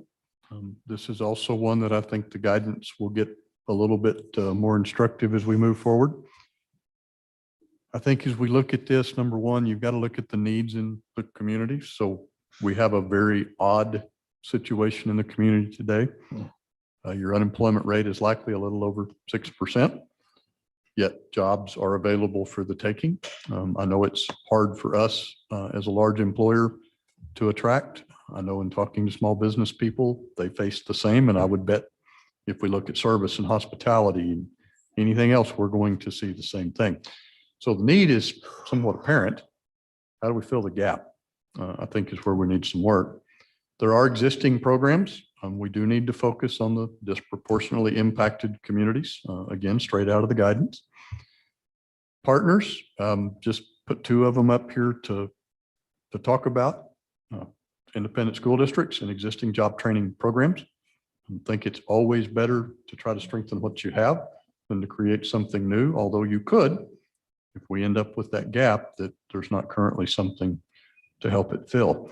The next bullet is really more on the economic development side of that, and that would be to look at if there's qualifying targeted critical infrastructure needs, maybe it's broadband, maybe it's utilities. I think you've got a pretty good tie back through this. And so, Mayor, with that, I'll stop on this one. Yeah, I mean, an example could be an economic development opportunity in a disproportionately impacted area where you might need job training. I mean, there's a lot of ways to combine some of this. There are. Retraining is another example. I mean, we're not talking necessarily about 18, 19-year-olds. We could be talking about men and women in the workforce that realize that their career, because of technology change, is ending, or the job they're in, and incentives to go back and get the kind of training they would need to be able to go back to the workforce. Yes, I see this potentially reaching out to junior colleges, higher education. We have a lot going on in the community. We've had some targeted grants for workforce development come to us through LEDA and through Market Lubbock. Those generally work with the school districts and the JUCOs, junior colleges. I think as we find the need and the gap, this gives the council an opportunity to step in and help. Comments on this category, council? Okay, Mr. Atkinson, I think we've got one more category, and then we'll talk about what our next steps are. We do. This category would be arts, nonprofits, and small business assistance. Small business assistance may really be what we just talked about on the prior slide. Maybe more so. We need to work through that. But again, we need to look at what's out there. So there are several programs targeted directly to the arts that are outside of the city's ARPA money. There's National Endowment for the Arts. There is a large targeted category inside the state of Texas is ARPA money that feed to arts, that feed to nonprofits, tourism, things like that. We know that is the sector that is still a little behind the rest of the community in recovering. But let's look at those. Let's work with those areas. Let's find the gaps and suggest this is really where you have the opportunity to be the last dollar, so to speak, to step in and fill a hole that needs to be filled. And remember, early, this was a discussion related to revenue replacement. You didn't see that today because your current projections don't have you in that category. However, we could plug revenue. We wouldn't be able to use ARPA dollars. Well, you could do it in the form of supporting arts. Yes. Instead of doing it in titling it as revenue replacement, as an example. Correct. You would be looking at a direct connection to a program Right. rather than, I think the example we all hoped would work in the guidance. The city's revenues recovered very well in all except for the hotel occupancy taxes. When you roll them up and do the calculation the way the federal government has asked us to, we don't fall underneath the line to fill that one bucket back up. Ms. Patterson Harris. Oh, excuse me, Mr. Griffith. I'm sorry. I just saw a light come on down that way. You're talking more than he is. I'm sorry. I just assumed it was you. Just kidding. Mr. Griffith. Thanks, Mayor. You may have mentioned this, but is there a timetable that these dollars have to be used, or for instance, the job training and economic development opportunities may be not sooner, but could be later? It's a great Yes. point. Excellent question. Let me, and thank you for asking, because this is what I really want to leave today. What I foresee is your most immediate needs, you'll see in the budget presentation next week. Outside of that, this is the rare occasion with federal money that time is on your side. So deadline number one is committing the funds. The city council has formally said, I'm going to spend $1,000 on that project right there, that project. December 31st, 2024. Committed December 31st, 2024. Spent, so the dollar left our hand and went to the other hand, December 31st, 2026. 2026. So whatever you're going to structure, whatever you're going to fund is done by the end of December in 2024. If doing that project, I'll just use that as a term, carries into 2026, that's okay. You just can't go past the end of 26. Are there buckets in these categories, percentages wise, that Not yet. I will have the buckets for the first one and for part of that second one in your presentation next week.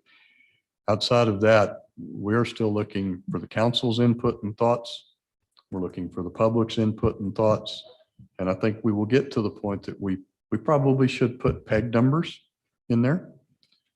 But you'll also, or I'm going to suggest at least, that you'll want to hold a little something back. Because if you think about using the CRF dollars, the council put together a very fast, aggressive program to help people with their most critical needs. And we set that up in categories, and y'all gave us the flexibility if needed, undersubscribe to one, oversubscribe to another.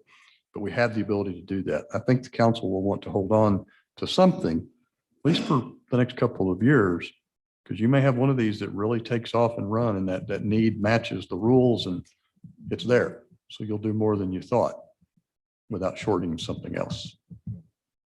just want to understand the parameters? Thank you very much. Thank you. And again, into 2024, into 2026.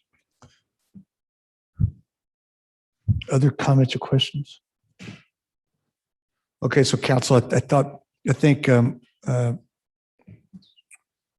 the key sort of next steps are we'll have more detail next week when we look at budget. Certainly that's for us to decide on budget. Then I think at an individual level, we need you to work with staff on your thoughts about this and your ideas around your questions and your ideas. And that we will then come back and likely take August, maybe it could come back on the second meeting in August, depending on how much feedback we have. Yes. We might do our listening session at that time, our public input. And then maybe by the end of September, have maybe refine this a bit more. But I do think that Mr. Atkinson's point about providing some flexibility is a paramount and gives us time to have some discussions with potential partners on a number of these. Okay. Council, thoughts on that? Okay, okay. So let's, that completes our work session items. Council, we have a number of consent pulls tonight. 6-9,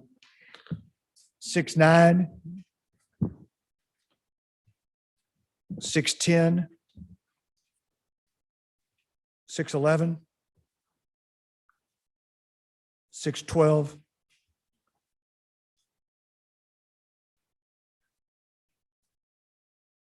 6-18,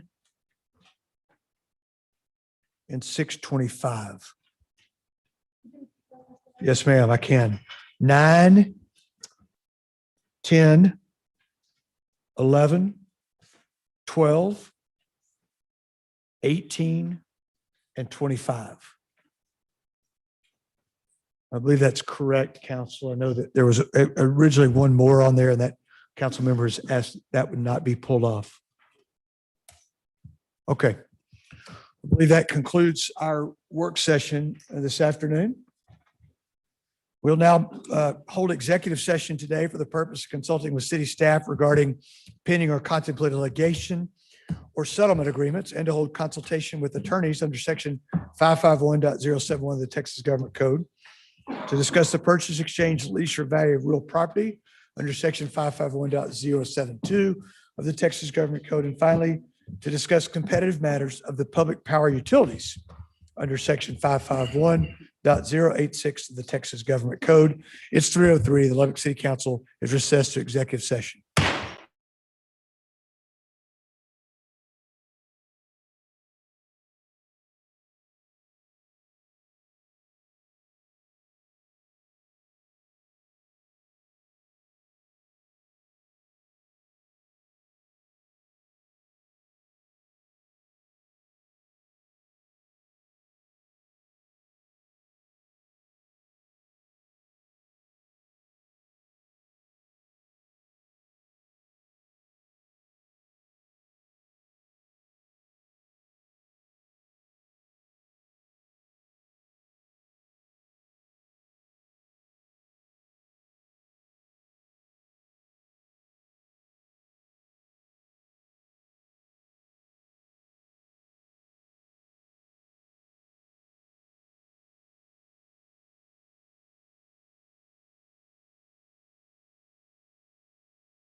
Good afternoon. It's 4:58. Lubbock City Council has returned from executive session. Today is July 27th. I'm looking at the agenda. July 27th, 2021. That's our regularly scheduled second meeting of the month, and we're glad you're with us. We will take care of our ceremonial items next, and following that, we will I'll gavel us in for we'll convene our regular meeting. As is our practice, we'll open with an invocation, and we'll follow that with the pledges to the Texas and American flag. Leading us in our invocation tonight is Bailey Barkley. He's one of the ministers at First Methodist Church. In fact, he leads a contemporary worship there, and often looks out and sees me in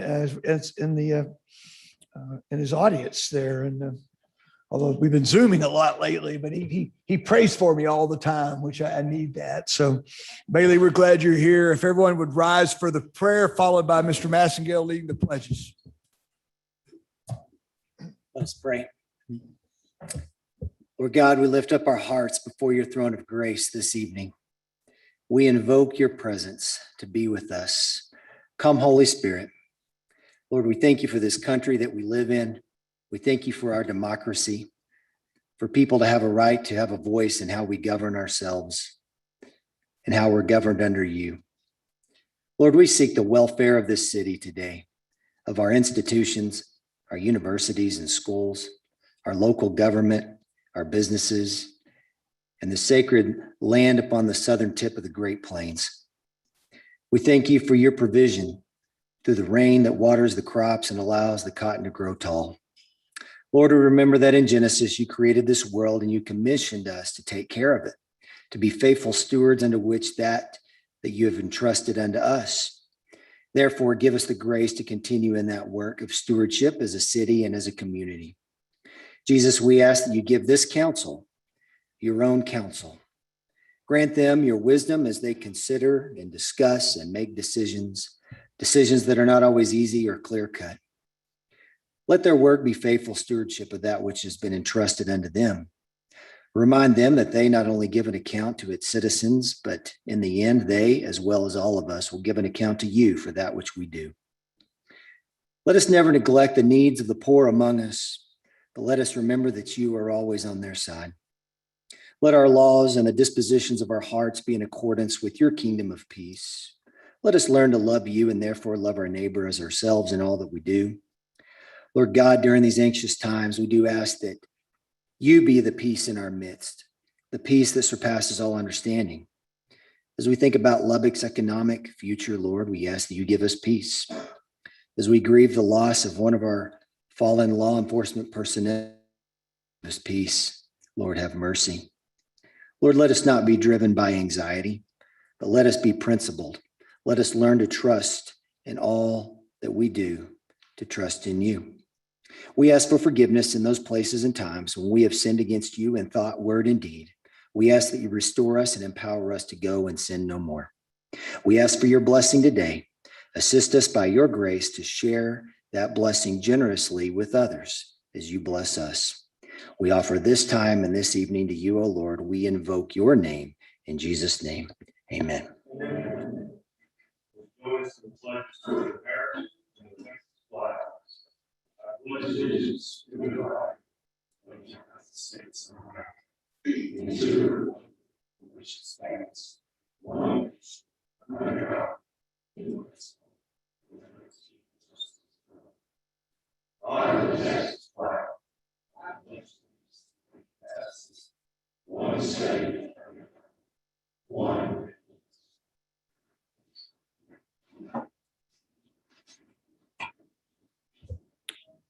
Thank you, Reverend, for the prayer at the sacred land on the southern tip of the Great Plains. I like that. That's a great description of where we live.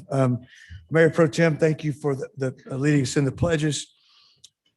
It is 5:03, and I will call this meeting to order. Our first order of business tonight in our regular meeting is item number 4, and that is the citizen comment period. We have no one that has signed up in person tonight, and we had no one that has sent in comments prior to the meeting. So we will move directly to the minutes. We had one set of minutes in our agenda book this week. They were from the June 22nd, 2021 regular city council meeting. Those minutes begin on page 10. Council, I'll open the floor for a motion to begin consideration of those minutes. Thank you, Mr. Griffith. Thank you, Ms. Joy. Council, are there additions or corrections to those minutes? All right, all those in favor of the motion to approve those minutes as presented, please say aye. Aye. Any opposed by that same sign? The motion carries 7-0. We'll now move to the consent agenda. It's number 6 on our tonight's agenda. It begins with item 6.1 on page 22. Consent agenda is made up of items considered to be routine that are enacted by one motion without any separate discussion. However, if a council member desires to discuss an item, that item is removed from the consent agenda and it's considered separately. We have several of those tonight. We will consider items 6.9, 6.10, 6.11, and 6.12, as well as 6.18 and 6.25. 9, 10, 11, 12, 18, and 25. Council, you got that? All right. I will open the floor for a motion to approve the consent agenda with the exceptions of those items that are being pulled. Those are 6.9, 6.10, 6.11, 6.12, 6.18, and 6.25. Mayor, I'd make a move to approve the consent agenda, items 6.1 through 6.28, save items 6.9, 6.10, 6.11, 6.12, 6.18, and 6.25. Thank you, Mr. Masco. I got a motion from Mr. Masco, second from Ms. Joy. The motion on the floor is to approve the consent agenda with the exceptions of 6.9, 6.10, 6.11, 6.12, 6.18, and 6.25. All those in favor of that motion, please say aye. Aye. Any opposed by that same sign? Motion carries 7-0. We'll move now to item 6.9. 6.9 is begins on page 75. It is a resolution from Public Works regarding a contract with West Texas Paving to mill and relay a portion of Martin Luther King Boulevard. In order to begin discussion, is there a motion? Thank you, Ms. Patterson Harris. Thank you, Mr. Chavez. Mr. Atkinson. Thank you, Mayor. Mr. Wood Franklin is going to take us through this item. It's really represents the last large contract for this year's street maintenance funding, and I think you'll like what you hear. Wood? Thank you. Good evening, council. Good evening, Mr. Franklin. Do you have slides? I do. Okay. As the city manager mentioned, this is an item to award bid for the mill and relay or repaving of Martin Luther King Boulevard. And I just kind of wanted to go ahead. This is one of our last projects associated with this year's street maintenance fund. So I kind of wanted to go over that and discuss where we are with that in addition to this project. Hold on one moment. Mr. Atkinson, do you by chance have this one? This present? Here we go. Looks like it's coming. No?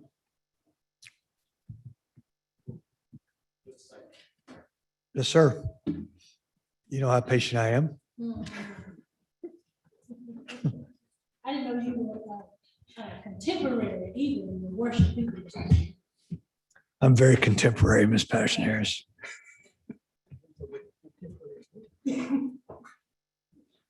Wow.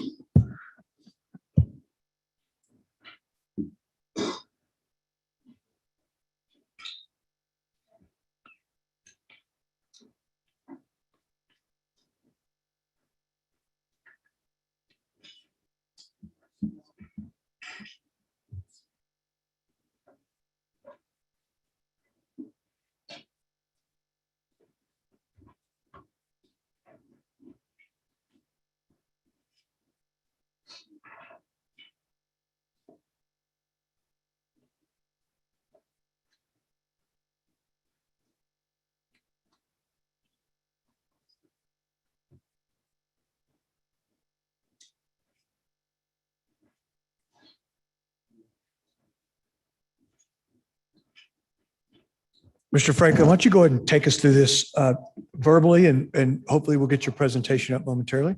Nope. Let him.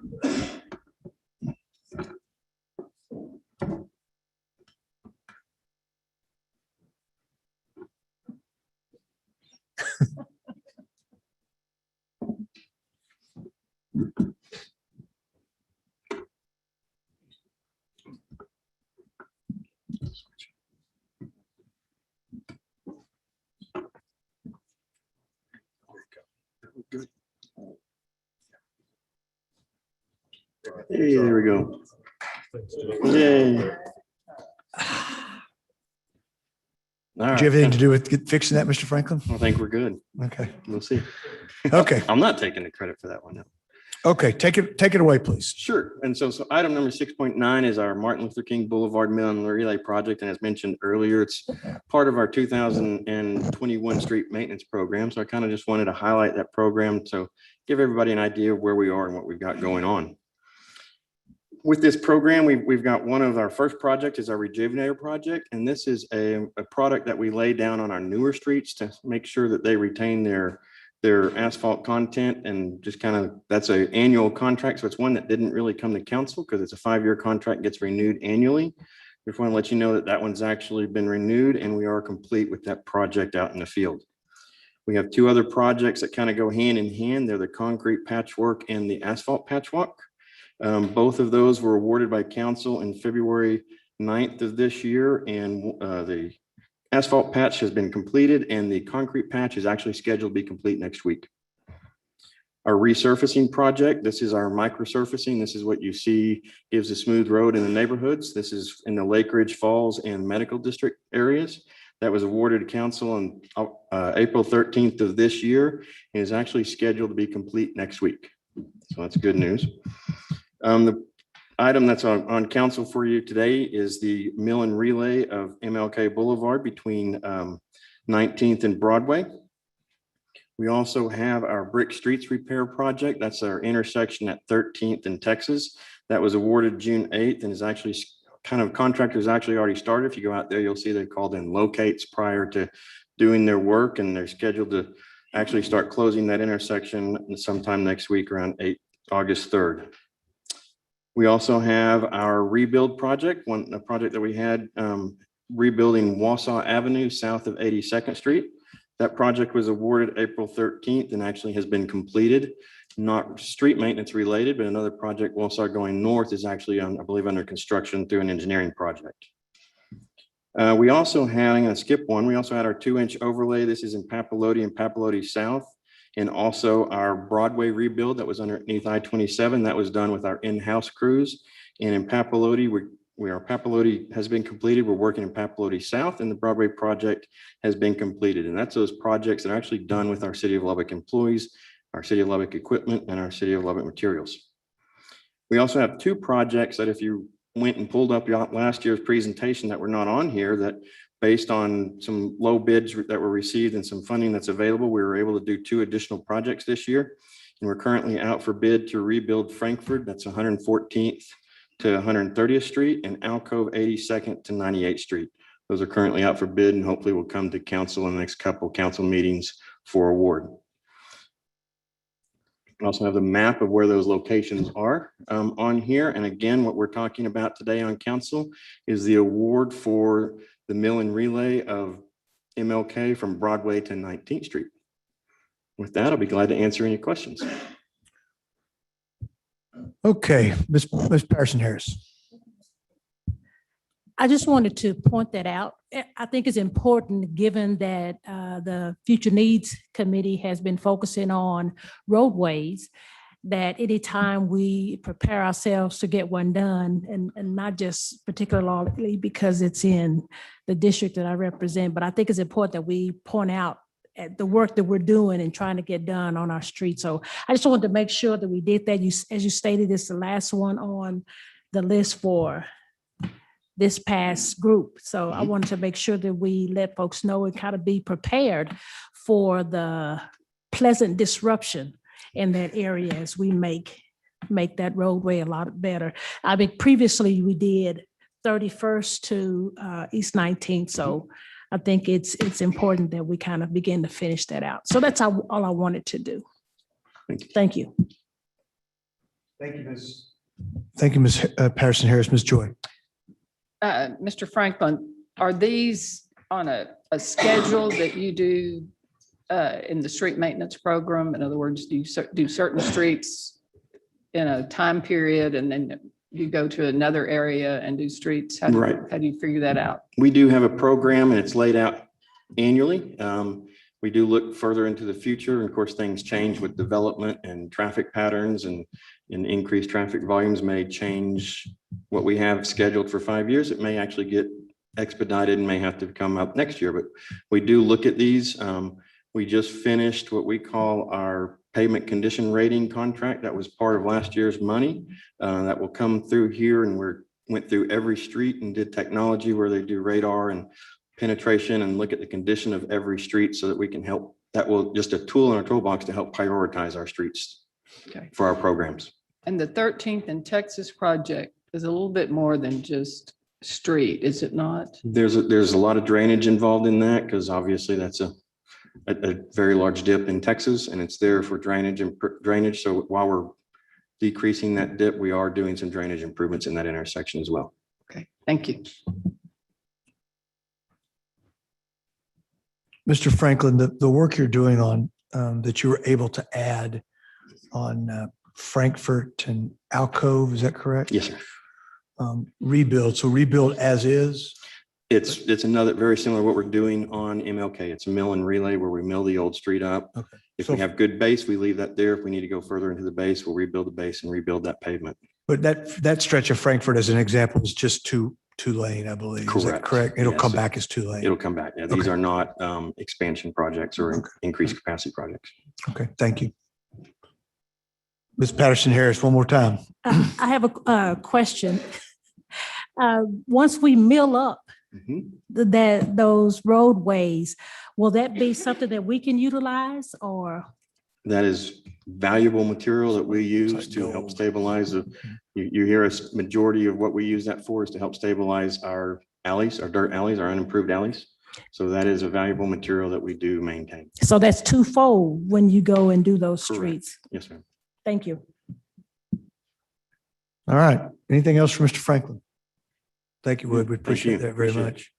Okay, council, we've got a motion and a second on item 6.9. Is there further discussion?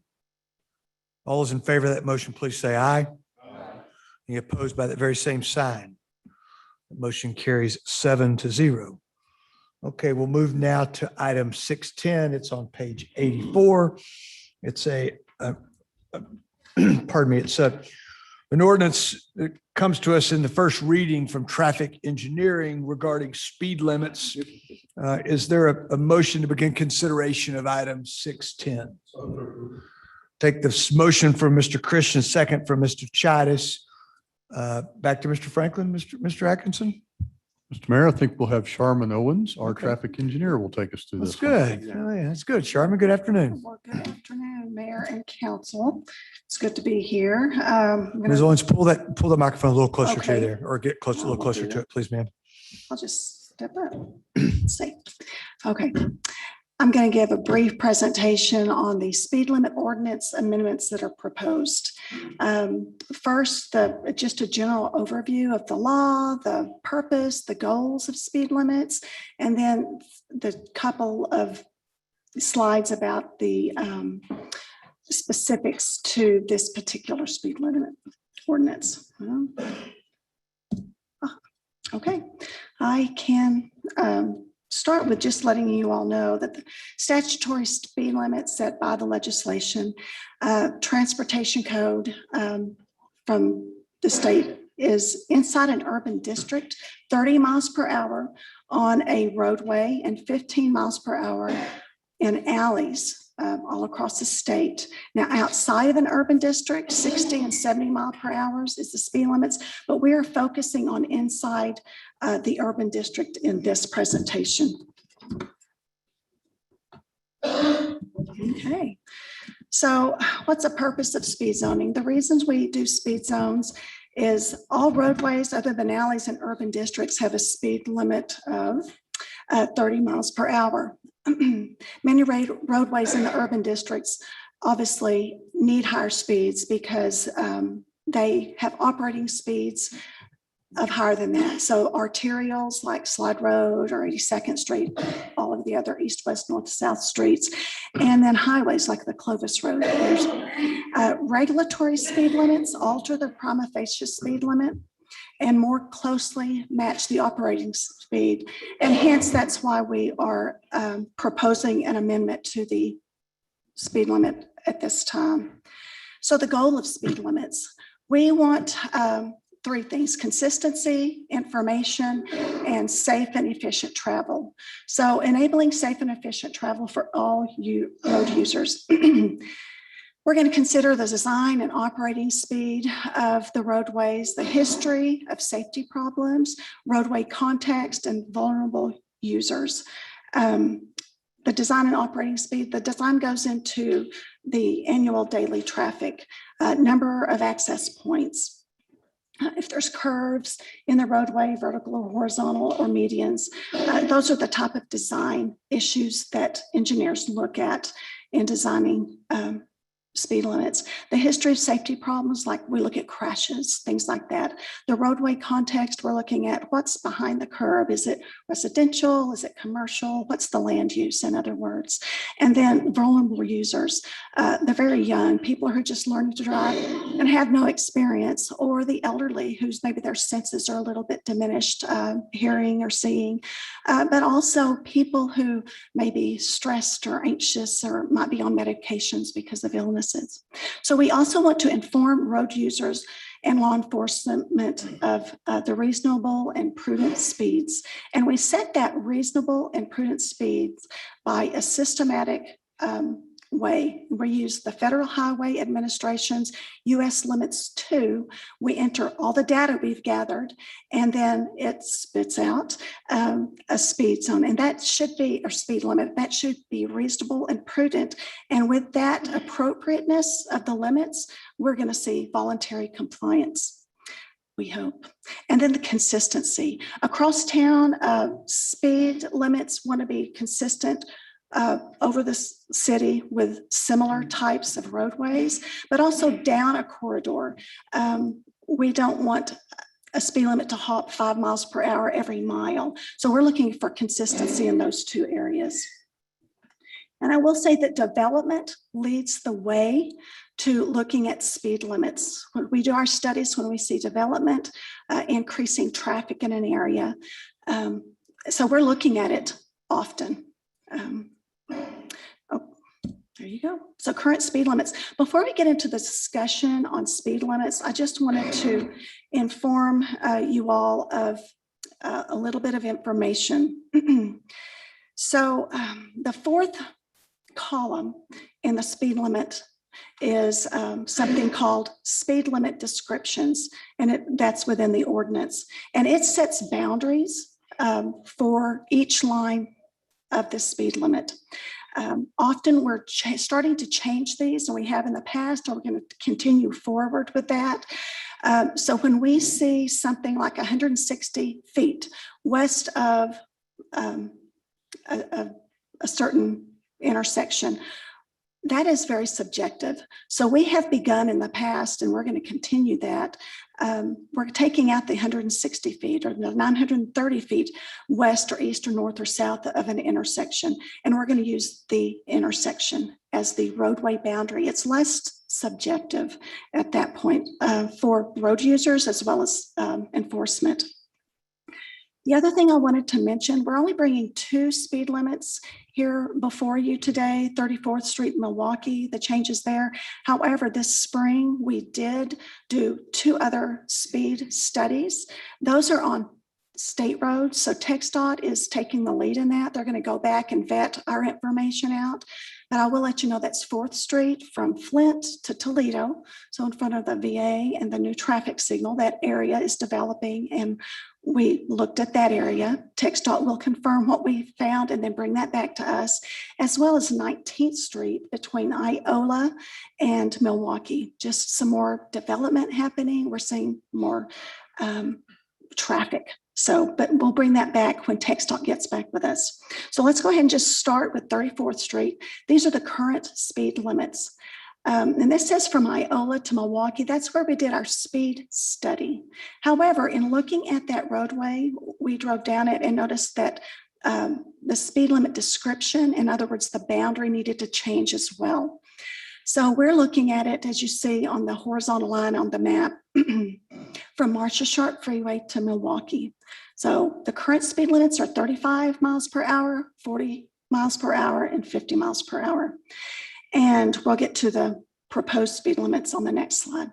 Milwaukee Avenue from 34th Street to 82nd Street. The current speed limits are 50 and 45. And you'll notice right where the highway, the freeway intersections happen at Marcia Sharp and Spur 327, that has a lower speed limit right now at 45. But we did speed limit studies between 34th and 82nd. And so the proposed speed limits, we'll start on 34th Street. We're going to look at the west, that 45 miles per hour. There is some commercial development right at Milwaukee, but there's also West End and a relatively new traffic signal at Iola. So the US Limits 2 did give us the result that that area between Milwaukee and Iola needed to lower from 50 to 45 miles per hour. This next section is a little bit difficult because we're changing the boundaries, and I'll try to describe that pretty well. So the boundary that was previous was 40 miles per hour, but it started 930 feet west of the West Loop. What does that mean? It's right at that first driveway. So we're changing that boundary to Iola. It's less subjective. So that 40 miles per hour is going to stretch all the way to Elkhart Avenue. Now, the 35 mile per hour starts there. And what we found looking at the boundaries on 34th Street, Elkhart is a better place to change that speed limit. And here's the reason why. East of Elkhart on 34th Street is single and multiple family units, and all of their driveways are private and they enter onto 34th Street individually. There's a lot of access points, which we also call driveways, critical access. So that's why we changed that boundary. So it all boils down to the 50 mile per hour speed limit is coming down to 40 and 45. And then the 35 mile per hour speed limit is staying the same. There's a block and 160 feet that it's going from 35 to 40. That you will see that in your spreadsheet that was part of your backup. That's just full disclosure there. So that's 34th Street. I'll go on unless you'll have questions. We'll talk about Milwaukee and then have a summary of all of this. So Milwaukee, between 34th Street and 82nd Street, the proposed speed limit is 45 for the whole distance between 34th Street and 82nd. Again, there were two sections that were 50, a lot more traffic, a lot more conflict points, a new traffic signal at 50th Street in Milwaukee. So all of those things were considered.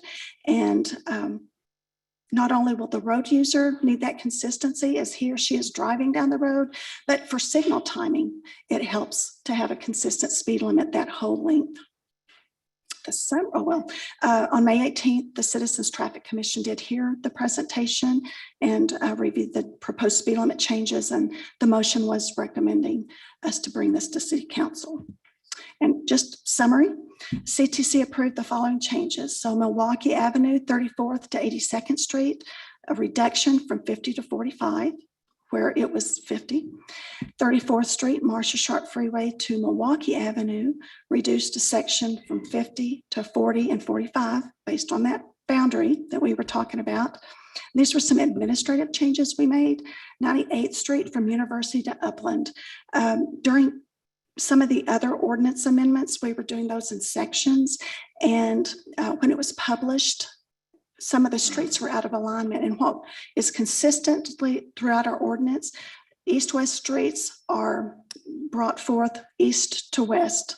So we just toggled a couple of lines and that brought that into alignment there. And then we removed FM 1730 on street names and descriptions where it said Slide Road, because as you know, the city of Lubbock has taken over ownership of Slide Road south of Loop 289. With that, that's all I've got. If you have any questions. Okay, thank you, Ms. Owens. Questions, Mr. Christian?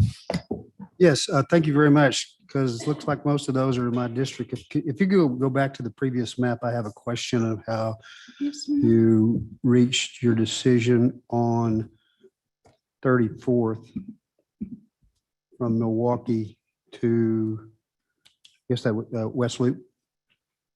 You had 3 different speed zones within that small radius, small length of space. I'm very familiar with that. Mhm. It seems like I spend a lot of I don't know what I time did. on that Yes, one. sir. I'm just wondering why not just go with 2 speed limits right there.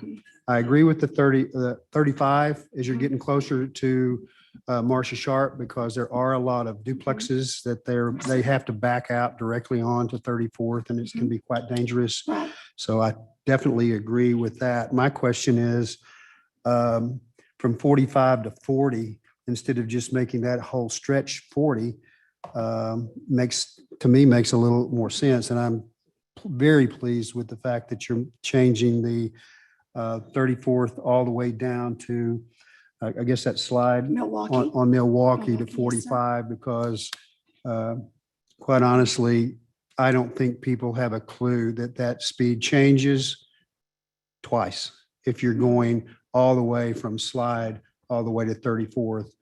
And Chief, I've seen him pick off some people, quite a few people right there in that little center section that were thinking that they could still go 50. So I'm glad there's consistency on that road, not only from a safety perspective, but also just courtesy to drivers, so they know that from that entire stretch of Milwaukee is 45 miles an hour. Right. And I really believe that that will help the congestion at the lights right there at Marcia Sharp in the spur, because that gets really crazy and is really crazy as far as heavy traffic there all the time with those 2 lights on each side of the ones at the spur and one at Marcia Sharp. So I'm very pleased with that. My only question really is why would we have that little, we're almost replicating what we were having on Milwaukee when we went from 50 to 45 to 50. Yeah, well, and it is increasing as you go toward the west. So that's one thing. But the land use on 34th Street between Iola and Milwaukee is interesting, because just west of Iola on the north side is that big open space. Right. So there's no access there. So we did put all of the data into US Limits 2, the FHWA software, and it said 45. Well, I just personally think, because I'm very familiar with that intersection at 34th and Milwaukee, where you turn back to the east, and that can't be very many blocks before you hit the 40 mile an hour, and then you hit a 35 mile an hour. I just think it's very confusing for drivers to try to know that change takes place within that small period of time. It just seems like it'd be more consistent to have 45. And I do agree with the 35 when you're getting closer to the Marcia Sharp right there. That's only my only comments, Mr. Mayor. Thank you, Mr. Christian. Other comments, Ms. Joy? I have a question. Sharman, our streets that are state highways, can you name those for me, please? 4th Street, 19th Street. There's a portion of East 50th, east of A, Clovis Road, some of Slayton Highway. Marcia Parkway Sharp. Drive. Well, oh, yes, I was thinking you meant surface streets. roads. But absolutely, the freeways are the Marcia Sharp Freeway, Loop 289, and the Interstate, I-27. Those are all. The reason I ask is we get lots of calls from people who don't approve of the speed limits on those streets and roads. And unfortunately, the city does not set those speed limits. Is that correct? That is correct. Who sets those? TxDOT. So the what Lubbock does, District. what does a citizen do when they have a complaint about 4th Street, about the speed limit on it, which right now is, I think, 50 miles an hour? Right. What they would need to do is call the Texas Department of Transportation and just lodge their request. Is there any way that the city of Lubbock can assist with a citizen who lives in that area, knows that the speed limit seems to be too high? Well, and we do get different calls or 311 requests or C-Fix requests that deal with a lot of TxDOT infrastructure, and we relay the information to TxDOT when we get those, as well as replying to the citizen. So they can call us. A lot of them do now, but call 311. But I would call TxDOT. I think it would behoove them to get their name on TxDOT's list. If they want to call us, we can do the same thing. So the other complaints are that not only is the speed limit too high, but there is racing up and down the street at hours. Our police have to enforce that, do they not? Enforce that speed limit? Yes, they do. Or if they're racing, correct? It is my understanding that So we our really have police two, department does enforce all this regulatory Okay. speed limits. Yes, ma'am. so we really have two different issues. One, if you're concerned about the speed limit, that goes to TxDOT. If it's about racing, speeding on one of those roads that you described to me, that is handled by our the City of Lubbock Police Department. Officers. Okay. And they can make calls to the police department, or some of us get calls as city council people. Okay, all Yes. right. But I do want the citizens to understand that on those roads that you've talked to me about, in those streets, TxDOT controls the speed limit. Correct. Okay, thank you. Ms. Patterson Harris. Thank you. Ms. Sharman, good to see you today. Number on the list of those streets, those roadways and their speed limits on 52, number 52. It's referring the East 82nd roadway from MLK to I-27. Remind, or if you would share with me, some of the things that are taken into account when those speed limits are set, because that one there says 50 miles an hour. And those are drive-ins to some citizens' homes. So that's pretty darn fast. And you know, when you put a 50 in the minds of some drivers, it actually means 60 or 65. So what gets taken into account when you have places like that? There is a small stretch where there are no homes facing the roadway, but there are quite a few as you get closer to I-27. Let me just read off my list from the U.S. Limits systematic systems, just so I don't miss any.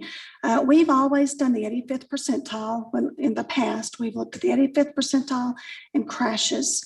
The U.S. Limits too also takes into account the facility type. Is it a freeway? Is it a residential? Things like that. We also look at the 50th percentile speed and plug that into this software that I discussed earlier. We look at if there's any misalignment, in other words, curves along the road. We don't have many vertical curves, but we do have, Yeah. some horizontal curves, as we call them. The regulatory speed limit. So what's the posted speed limit? We plug that in there as well. The annual average daily traffic volume, number of interchanges, crash statistics and analysis again, number of through lanes. So is it a 7-lane thoroughfare, a 2-lane road, things like that. The other thing, number of driveways, if it's, on a surface road, number of traffic signals, any presence of on-street parking, and then the extent of pedestrian or bicycle facilities. Those are all of the criteria that we plug into US Limits 2, and it analyzes it for us and gives us the proposed speed limit. Okay, I And just we're- want to make a note that Okay. that particular area, I'm very concerned. Maybe some things can happen in the future that can address that. Thank you so much. Okay, council. I think we've, any questions specific to the changes in the ordinance? I'm with you, Ms. Patterson Harris. I could go through this and we could be here all night. The fact that 114th Street's either 50 or 55 from city limit to city limit is a problem. I mean, And it's a when problem. remade, the 5-lane thoroughfare, we will go back and do speed study there. Absolutely. So anyway, Mr. Christian.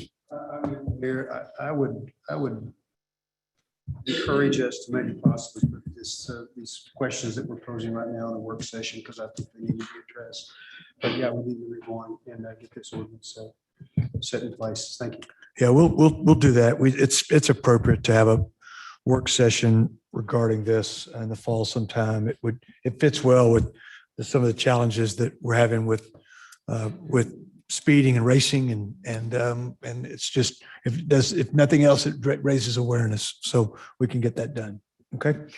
All right. Other questions for Ms. Owens? Okay. Ms. Roman, thank you very much. Council, further discussion? Okay, we have a motion and a second on the floor to approve item 610. All those in favor of that item, please say aye. Aye. Any opposed by that very same sign? The motion carries 7-0. We'll move now to item 611. It begins on page 116. It's a resolution from our public health group regarding MOU with a group that's going to help us with substance abuse services, and co-occurring medical health services. Is there a motion to begin consideration?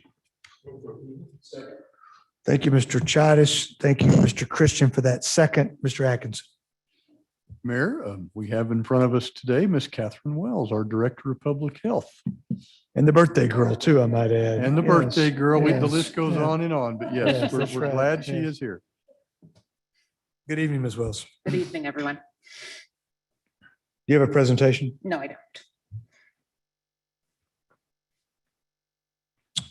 Questions for Ms. Catherine? Can you give us just a bit of overview on what we're considering? Yes, this is a memorandum of understanding with Plainview Serenity.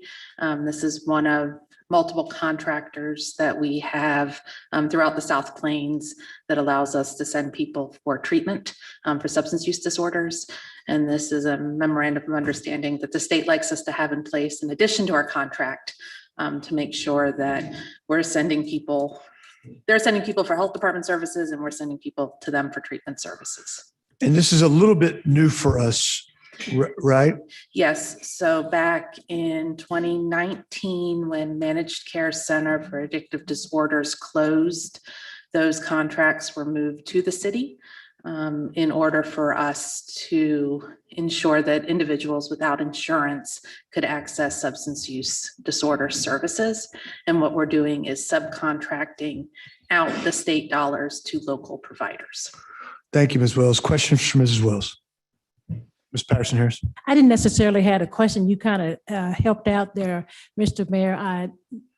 knew that it was new for us, and I just wanted to kind of make folks aware to show what we're doing so that when we have contact with individuals who themselves end up needing inpatient or whatever care, that we have facilities that we utilize or have some form of agreements with them to provide that care for them. And as you stated before, the fact that managed care kind of left the building, if you will, it kind of put folks in a bad situation, for lack of a better word. So I just wanted to point that out, let folks know that the city is aware of the issues that citizens have, and we want to make sure that we do our share as much as we can to make sure that care is provided for individuals. Thank you. Thank you, Ms. Patterson Harris. Mr. Christian.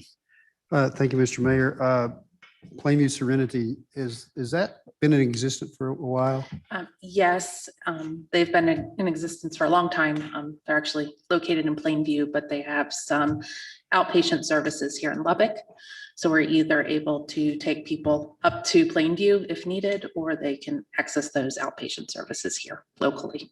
Good, yeah, because I had understood they had a good program up there for a long time. The only other question I have, what is co-occurring mental health services? Could you describe that for me? I'm Yes, not those familiar with are, that term. in addition to paying the daily rate for treatment services, if somebody qualifies for the co-occurring, they can also receive additional counseling, psychiatry care, and medication if needed. Thank you, Mr. Christian. Any further questions from Ms. Wells? Okay, thank you, Catherine. Council, is there discussion? We have a motion and a second on the floor to approve item 611. All those in favor, please say aye. Aye. Any opposed by that very same sign? Motion carries 7-0. All right, let's move now to item 612. Item 612 is on page 122.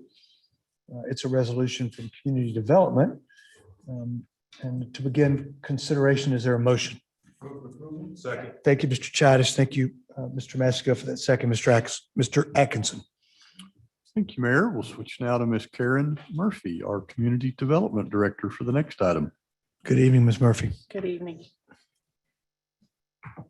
This is an amendment to a contract that we have for our CAP heating and cooling unit services.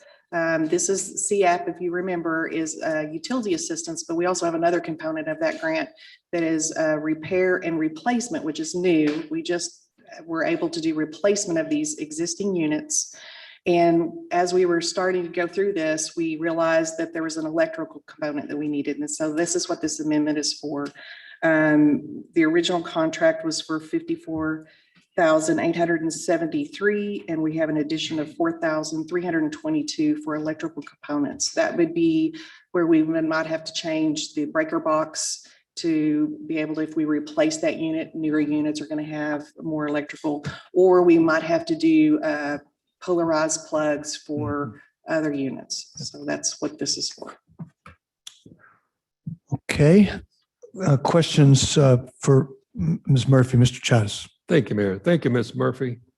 I pulled the item because I'm going to inform the public as to some services that you're providing. Now here it's, let me pull back a little bit. Repair replacement of for qualified low-income persons or families.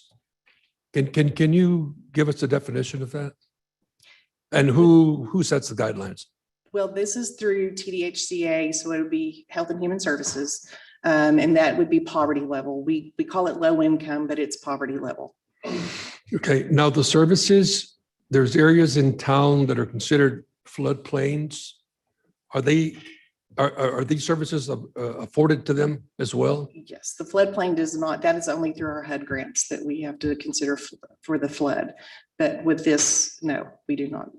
Okay, so I don't like to use the word as simple, but it's as simple as making a phone call. Yes. And letting. Yes, it's the application process through Neighborhood House. That is our subcontractor for this. And it's, we have the application on our website, and then Neighborhood House also has on their website. So call Ms. Murphy if you need some help with your AC or HVAC. Right, and they have to fill out the application. Sure. It's the same criteria for utility assistance. Now, on the application, if they need assistance filling out the application, I'm sure you supply that service as well. Yes, Neighborhood House does, yes. Okay, great. Thank you for what you're doing. That ends my questions, Mayor. Thank you, Mr. Chavez. Other questions or comments? Thank you, Ms. Murphy. Council, we have a motion and a second to approve item 612. Is there further discussion? All those in favor of the motion, please say aye. Aye. Opposed by that same sign. Motion carries 7-0. We'll move now to item 618. It's a resolution from Facilities Management. Yep, that item begins on page 252. Mr. Atkinson. Thank you, Mayor. This is an item we're really excited to bring to you tonight, and also very good with Catherine and Karen in the room. So Mr. Wes Everett with Facilities is going to take you through this, but this is the next step in moving forward with the combined public health community development facility at the building purchased at 50th and U. So Mr. Everett. Mr. Everett, before you get started, do you think that podium electrical connection work, does that fall under other duties as assigned, you think? Most of my job is other duties. Okay, I'm just checking. All right. Please. Appreciate that. Good evening, Mayor, Council. This contract we have tonight is with Park Hill. It is for the design services of the Public Health Community Development Facility. It is in the amount of $758,918 or $918,000, and it is for a term of 26 months. And I'm entertaining any questions. Thank you, Mr. Everett. Questions for Mr. Everett? Yeah, let's go. We probably should get a motion. Let's go and get a motion to consider this. Thank you, Ms. Joy. Thank you, Ms. Joy, for the motion. Is that a second, Ms. Patterson Harris? Okay, we've got a motion and a second. Mr. Everett's given us a quick overview. Council, what questions do we have on this? Mr. Massengill. No questions. I just think it's a good opportunity to remind the public that this is a project that came out of Facilities Committee. Since I've been here in 2016, there's always been a need to help our public health department out, and that became ever so more apparent last year. So this will eventually be the new home of public health and community development in what was at one point in time, an old Furs building in the earlier part of my life, Furs Supermarket. That's going to really be in a great location to be able to serve our community. It's got adequate space and it's really got good parking around it. So this begins the design process for that facility.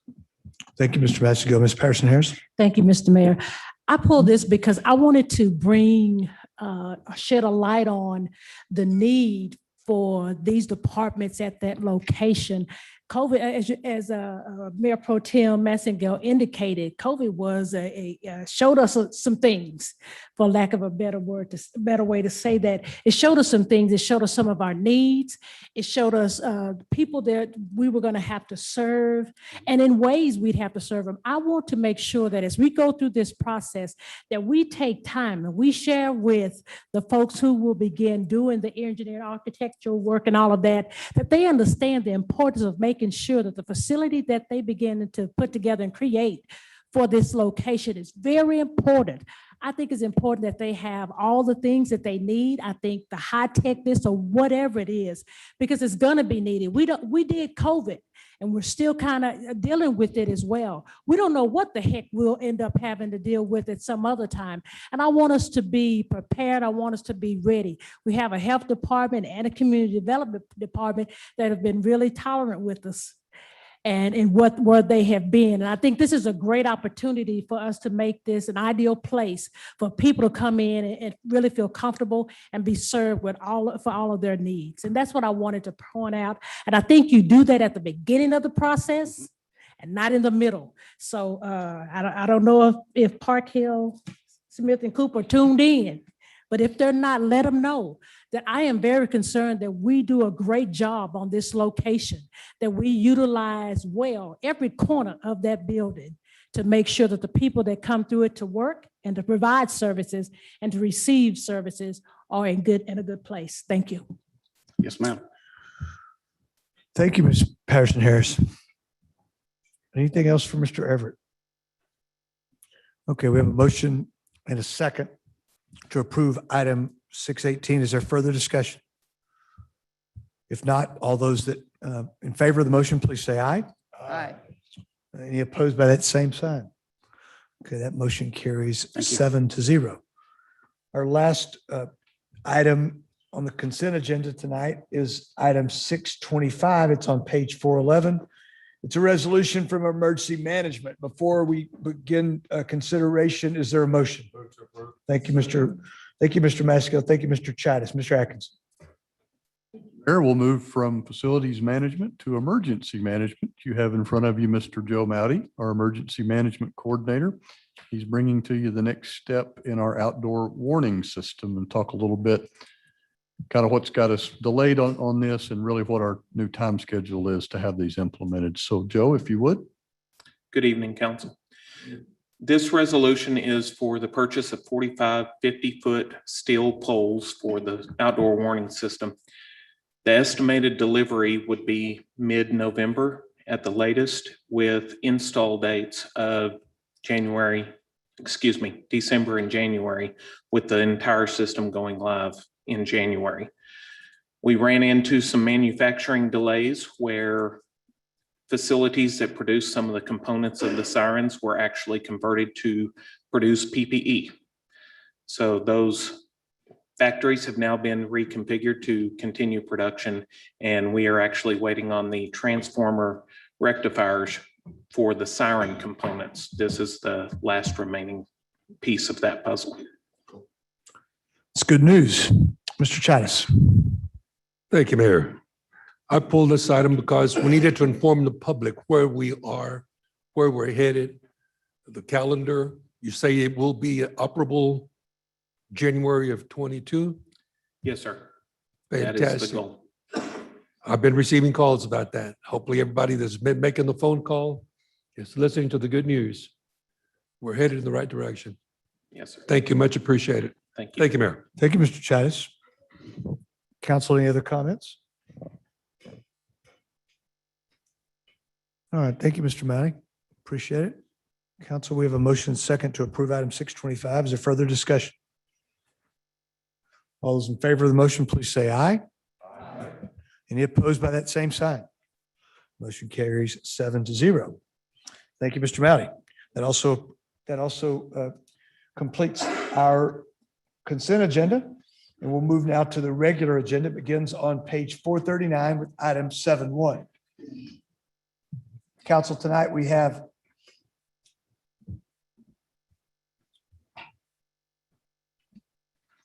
five new zoning cases, followed by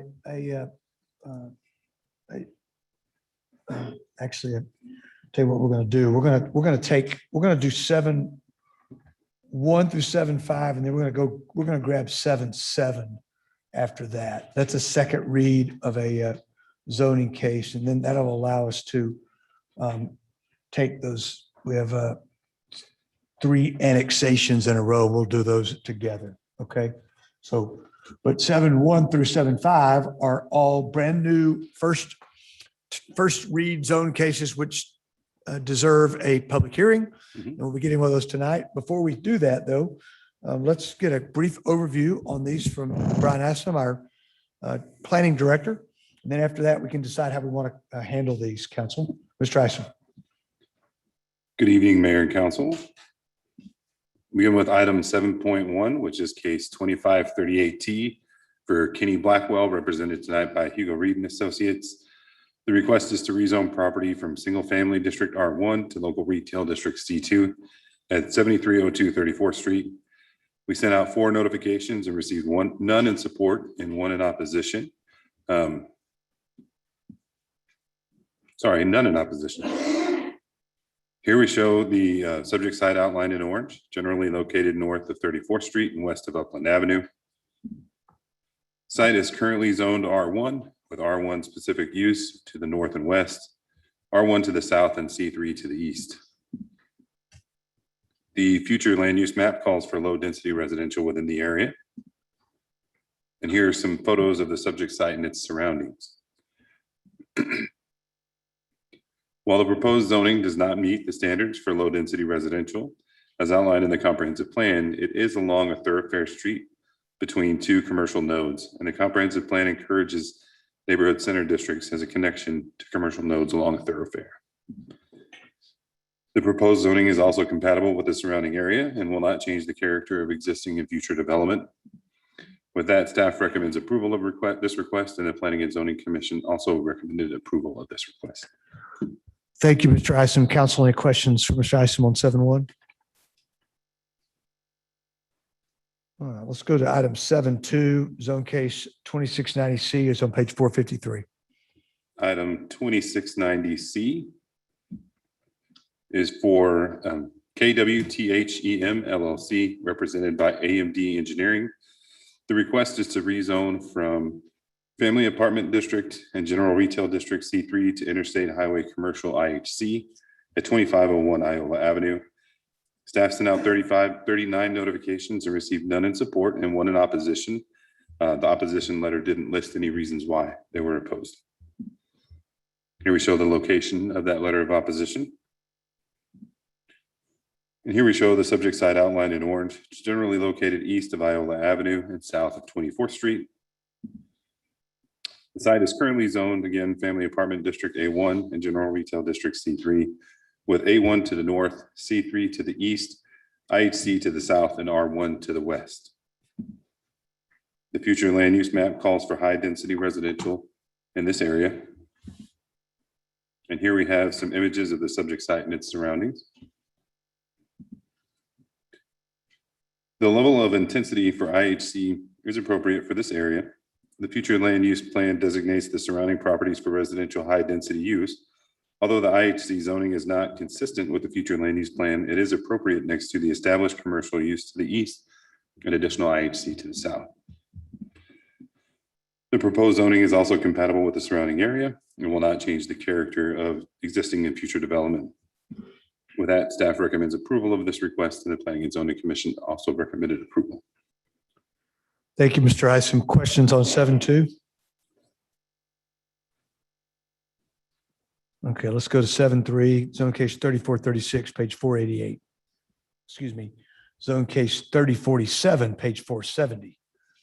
Item 3047AA is for George McMahon Development LLC, represented again by AMD Engineering. The request is to rezone property from single-family district R1 specific use to reduce setback single-family district R1A at 4718, 4719, 4720, 4721, and 4724, 121st place. We sent out 34 notifications and received 2 in support and none in opposition. And here we show the location of those 2 support letters. What I would point out is that this piece still remains under the specific use zoning that was used for Vintage Township. When they rezoned the remainder out of it, this small sliver was left, and that's why the case is coming back today, is to rezone out of that specific use. Here's a subject site outlined in orange, generally located north of 122nd Street and west of Quaker Avenue. Again, it's currently zoned single-family district R1 specific use, with R1 specific use surrounding the site to the north and to the east, transition to the south, and again, R1 specific use to the west. Future land use map calls for low density residential in this area. And here we have some images of the subject site as well as some of its surroundings. The future land use plan does designate the surrounding properties or this site and the surrounding properties for residential low density. R1A zoning is consistent with the future land use plan, is appropriate next to the established neighborhood. The proposed zoning is compatible with the surrounding area and will not change the character of existing and future development. Staff recommended approval of this request, and the Planning and Zoning Commission also recommended approval. Thank you, Mr. Isom. Council, questions on item 7.3? Okay, let's move to case, item 7.4, zone case 3436, page 488. Case 3436 is for MD Rahman. The request is to rezone property from single family district R1, general retail district C3 At 3301 East Fourth Street, we sent 10 notifications out and received none in support or in opposition. Here we show the subject site outlined in orange, generally located north of East Fourth Street and east of Idalou Road.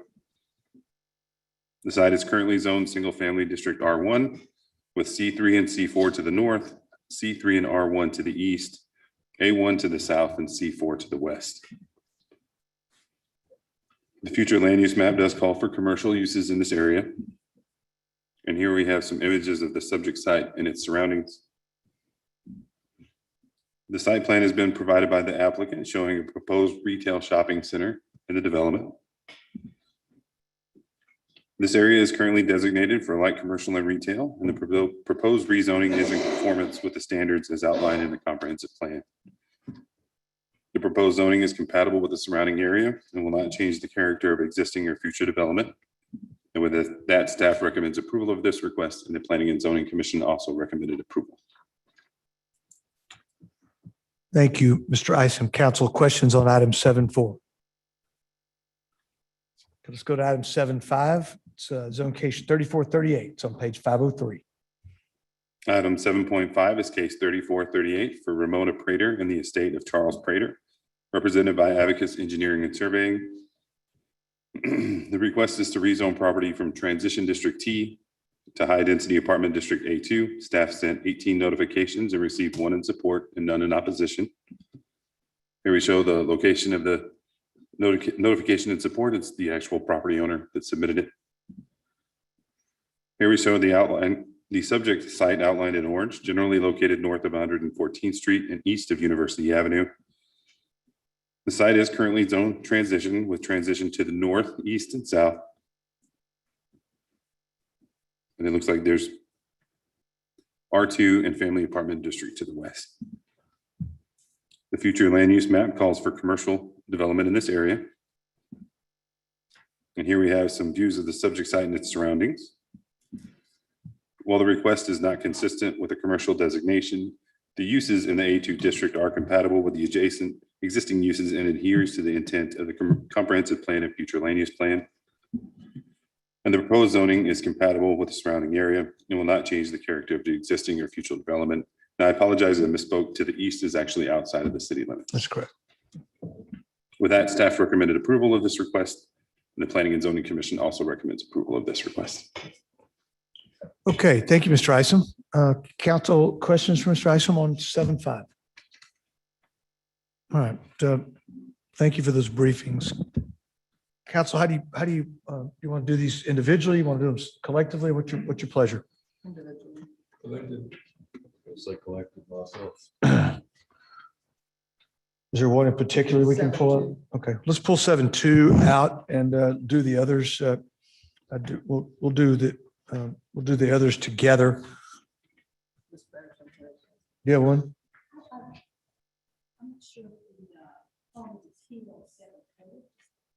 Well, 7.4, the proponent is on Zoom, so they are here. We'll be bringing them in when it comes time. So yes, they're here. I just got confirmation that they're logged in. Okay. All right. So we're going to do a public hearing on items 7.1, 3, 4, and 5. Okay. We'll leave 7.2 out. We'll do it separately in a moment. So I'm going to open the public hearing for items 7.1, 7.3, 7.4, and 7.5. I'll ask for anyone that would like to speak in support or in opposition of those cases to come. Let's do them in order. 7.1. So let's have anybody that would like to come and speak in favor of 7.1 or in opposition to 7.1. Mr. Holman. Thank you, Mayor. Terry Holman with Hugo Reed and Associates. We're at 1601 Avenue N. I hope you saw from the graphics our particular request, I believe, is pretty clear cut. I'll just be able to answer any questions if you have any. Okay. Thank you, Mr. Holman. Questions for Mr. Holman on 7.1? I appreciate it very much. Anyone else to testify on 7.1, either in support of or in opposition to? Okay, we'll go to 7.3. Anyone that would like to speak in support of 7.3?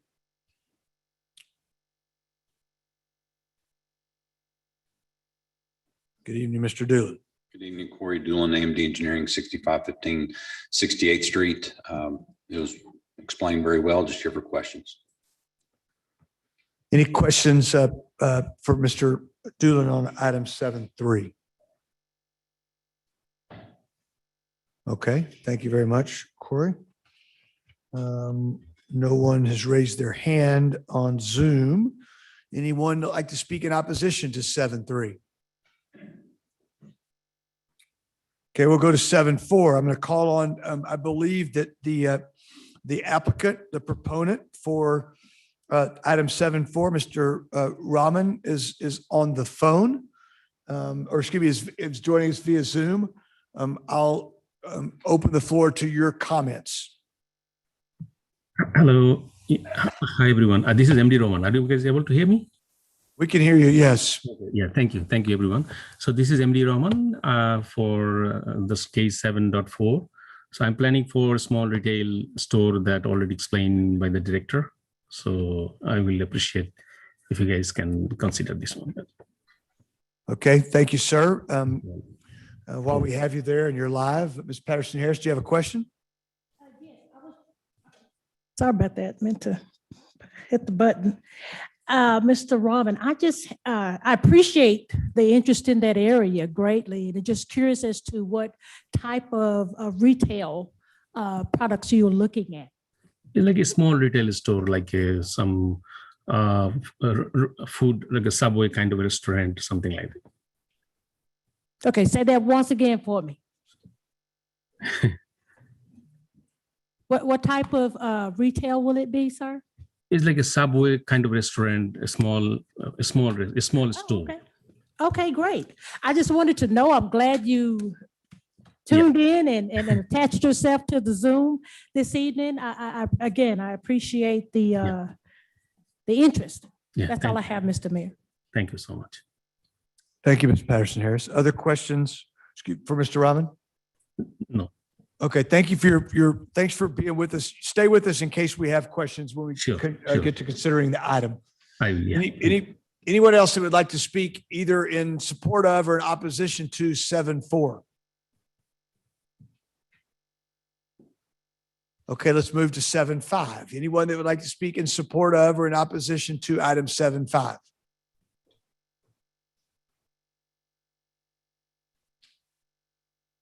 Anyone? Last call, 7.1, 7.3, 7.4, 7.5. Anyone that we've not heard from in either in support of or in opposition to? Okay, we'll close the public hearing. Council, I will let me double check, make sure. No, still no hands on Zoom. Okay, Council, I'll open the floor for a motion to begin considerations of item 7.1, 7.3, 7.4, and 7.5. Thank you, Ms. Patterson Harris. Is there a second? Thank you, Mr. Griffith. We've got a motion and a second to approve items 7.1, 7.3, 7.4, and 7.5. Council, is there a discussion or do you have questions for anybody you've heard from or staff?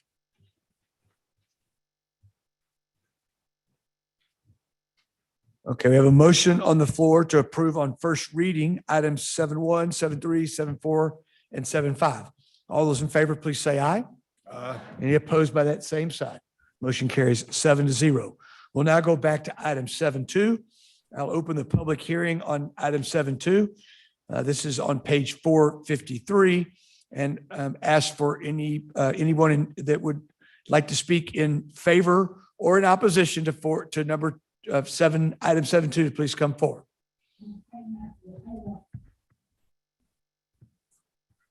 Good evening, Mayor, Council. My name is Will Stevens. I'm with AMD Engineering at 6515 68th Street. We're representing Graco Real Estate Development on this own case. They're the developer for this parcel as well as the remainder of the West End.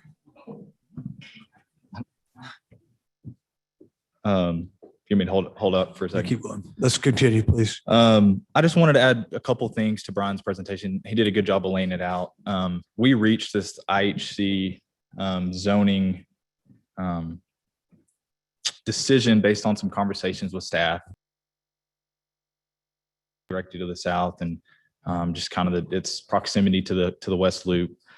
And And then the other thing I wanted to point out, the one letter of opposition, I did reach out to her. Her name is Rhonda Norton. I spoke with her about kind of Graco's plans for that parcel. I think her main concern when I spoke to her over the phone was about apartments being built there. I did tell her that the plan, or Graco's plan, was to build a self-storage facility there. So I'm and Corey are both here, and we'd be happy to answer any questions if you have them. So. Okay, thank you, Mr. Stevens. Any questions for Mr. Stevens? Yes. Tell you what, why don't we do this? Will, why don't we Sure. see if there's any other people to Come back. testify, then we'll bring you back up. Okay?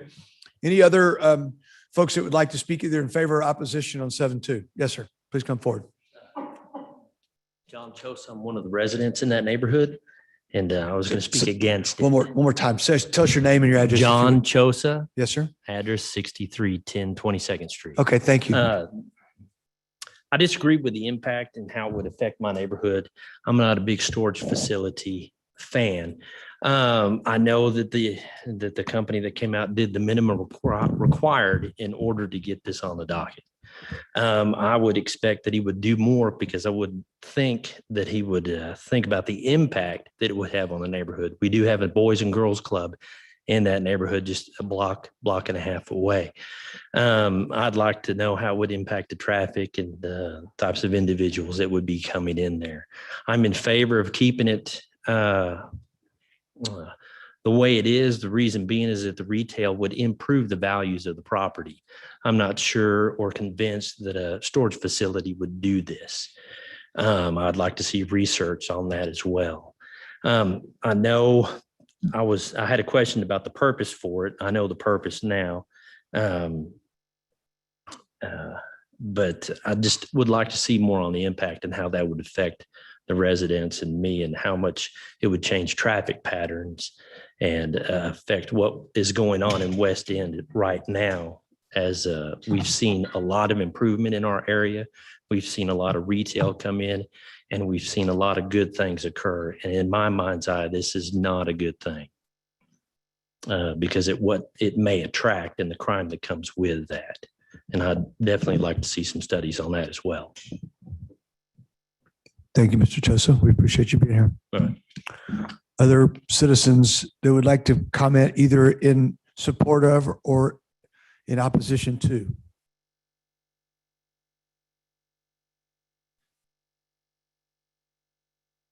Okay, anybody else on 7-2? I don't believe we have anybody online. Okay, we'll close the public hearing on item 7-2. Let's get a motion to begin consideration. And I'll open the floor for that. Thank you, Mr. Chavez. Is there a second? Second. Thank you, Mr. Massengill. Okay, Ms. Joy. Okay, Mr. Ashton, will you come back and put up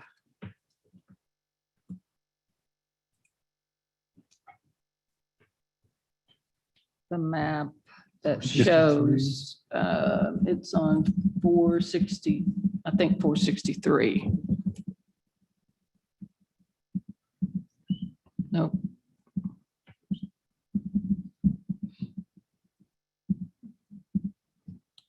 Is this the one you're looking for? Or are you looking for the zoning? I think she's looking for page 464, actually. Yeah, I can't tell from here. Let's try 464. There you go. Okay, that is it. What is being requested is IHC. Is that correct? Yes, ma'am. And what they have right now is C3, and I believe A1 and C3, Yes, ma'am. correct? The IHC that was referenced by Mr. Stevens is actually across 26th Street, correct? Yes, ma'am. Behind the C3 that's there now, the family apartment district, is a general retail district, correct? Yes, ma'am. And the request is for a storage facility. Is that correct?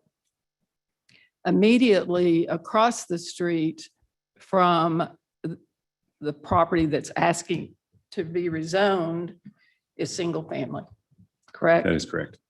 And that is Iola. That is correct. So what Mr. Stevens said that in consultation with staff, they decided to ask for IHC. Who makes that determination about what an applicant's going to ask for? The applicants do that. I'm sorry? The applicant, The applicant, not the staff. correct. Okay. So they're asking for a storage unit. There's a lot of difference between C3 and IHC, is there not? There is. In the IHC zone classification, there are lots of uses that might not be appropriate for this area. Is that correct? Correct. Give me an example. I don't have my list right in front of me, Okay. but it grows in intensity quite a bit from. So they have a C3. In order to have a storage unit, what zoning classification would be required? I believe C3 specific use is the lowest. C3 least intense. specific use. And they've come in and asked for IHC. Is that Correct. right? Okay. We have opposition here tonight that we did not have previously. We had Ms. Norton, who's opposed. And now we have opposition tonight who they make some good points about it. They are also opposed to the self-storage. You understand that? So what they have asked for tonight is to change it to IHC. And if we deny it, then they're right back where they started from. Is that correct? Yes, ma'am. Okay. Which means they can't have a self-storage. That's correct. Not without coming back to you all. That's right. Okay. That's all I have for you. Thank you. Yes, ma'am. Mr. Stevens? Clarify one thing. So my, Wait a minute. I get to ask. oh, okay, questions sorry, now. go ahead. I was just gonna Okay. respond to Brian's. I was at planning and zoning when this case came up, Yes, ma'am. and you and I had a conversation about it. Right. And nothing has changed about what your intentions were in terms of it's a storage facility. Correct. Right? And indoor Is that storage correct? as well. Yes, ma'am. That's what you have said. Yes, ma'am. But as we sit here tonight, you're asking for IHC. Is that correct? Yes, ma'am. Yes, ma'am.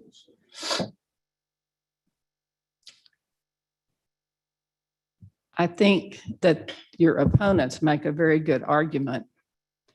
I think it's an overreach. In case you change your mind, want to do something else, it will allow for some uses that will not be acceptable. Right. And I ask you after that meeting to reconsider what you were doing. Right. But you've not changed it. You're Right. still asking for IHC. Yes, ma'am. Just a couple of responses that the city staff recommendation. So what I typically do on zone cases is I call city staff and say, my client and I are thinking of doing storage facility. We're thinking IHC here. And then they usually say in the affirmative, yeah, that will work. That will be zoned appropriately. And then, the fact that there's IHC directly across 26, I think that kind of lended itself a little closer to being IHC. Mr. Stevens, they don't make that decision. No, They and that's just not- tell you Right, whether or and that's what not I'm trying to that say. It was just a zone would allow. discussion. I did not ask them for, So Right. don't come to me and say that staff said it was okay. What staff tells you is whether or not that use is permissible Right. and that's what That- I was trying to say. Just the yeah, discussion. is all that don't put was. it on staff. No, that's what I was trying to That's clarify. not their I job. was not trying to do that. Okay. Just discussion. Well, I told you then, and I'll tell you again, this is not a good use, an IHC in this particular place. I will just add one more thing. I think Graco being the master developer of the entire West End and having kind of a plan for the remaining parcels in this area, I don't think they're going to let something, an industrial or mechanical use be built here behind their Best Buy. I think it'll they're going to try and fit it all in with their entire development. That's kind of their plan. We don't have any guarantees. And if Right. they I decide to understand that. sell this property to somebody else, Right. we're stuck. Yeah. And these residents are stuck with an IHC. Agreed. So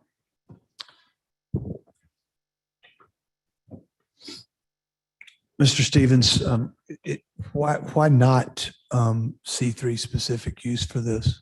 I think it was just the IHC across the street. It just kind of, not that it made sense, but just that we did have that across the street and. I you- understand, but I think, and I know I looked at the zoning for the area, we just pulled it up, but this is, right across the street from a neighborhood. I would, it would seem to me like that would be a much, be a better route to take. Like I said, I think my answer to that would just be in discussions with our client and kind of the adjacent zonings, that's kind of the decision that we reached. But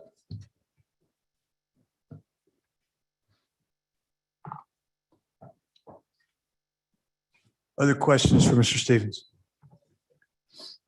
Mr. Griffith? I have actually, Mayor, I've got a question for Mr. Isham. thank you. Thanks, Will. Yes, sir. I apologize. I can't tell exactly where the Boys and Girls Club and Park is located. It's north. Pretty well. So we leave the property just to the east of this is Best Buy, if that helps get your bearings on anything. I believe the property just to the east of this is Best Buy. And then you've got, I think, Northern Tool and then Duluth Trading Company in front of that. 2 blocks west and just a little south. Thank you.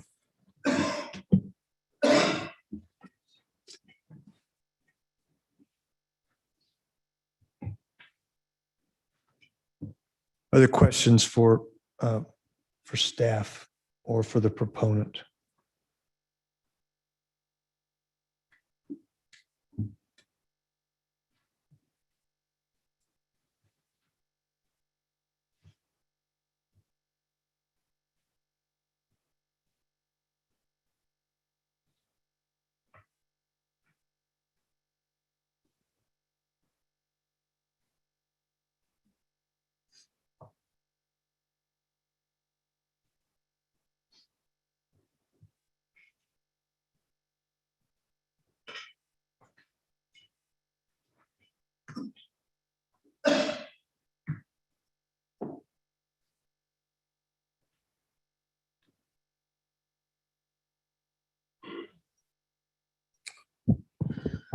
Council, anything else on this one?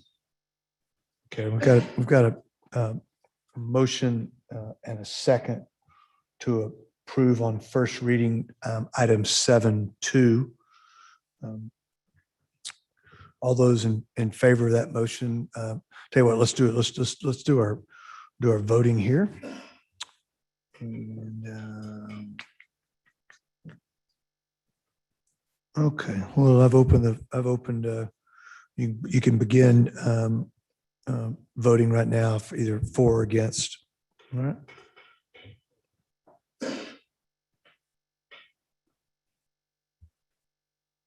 Okay.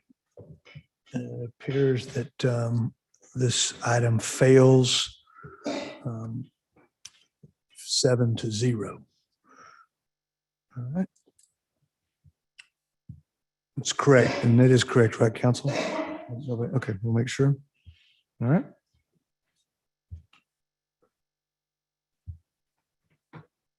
All right, we'll move now to item 7.6. Excuse me. We'll go and get case 7.7 first.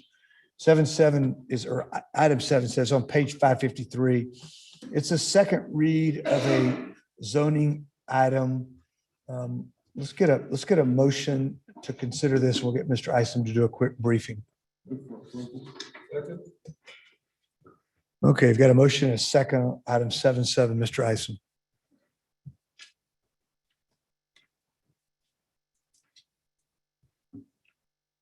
Item 7.7 is case 3298C for Ford Development Group, represented tonight by Hugo Reed and Associates. The purpose of this case is to rezone property from two-family district R2 with specific use to restricted local retail district C2A, located at 3726 and 3716 146th Street. Here we show the subject site outlined in orange, generally located north of 146th and east of Memphis Avenue. Planning and Zoning Commission recommended approval by a unanimous vote, and City Council also approved first reading by unanimous vote. Staff is available for questions. Okay, questions for Mr. Isom?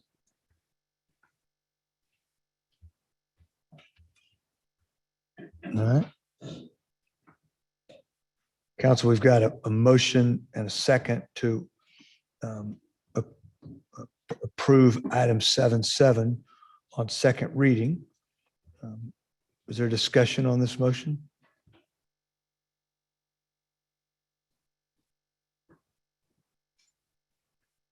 All right, all those in favor of the motion, please say aye.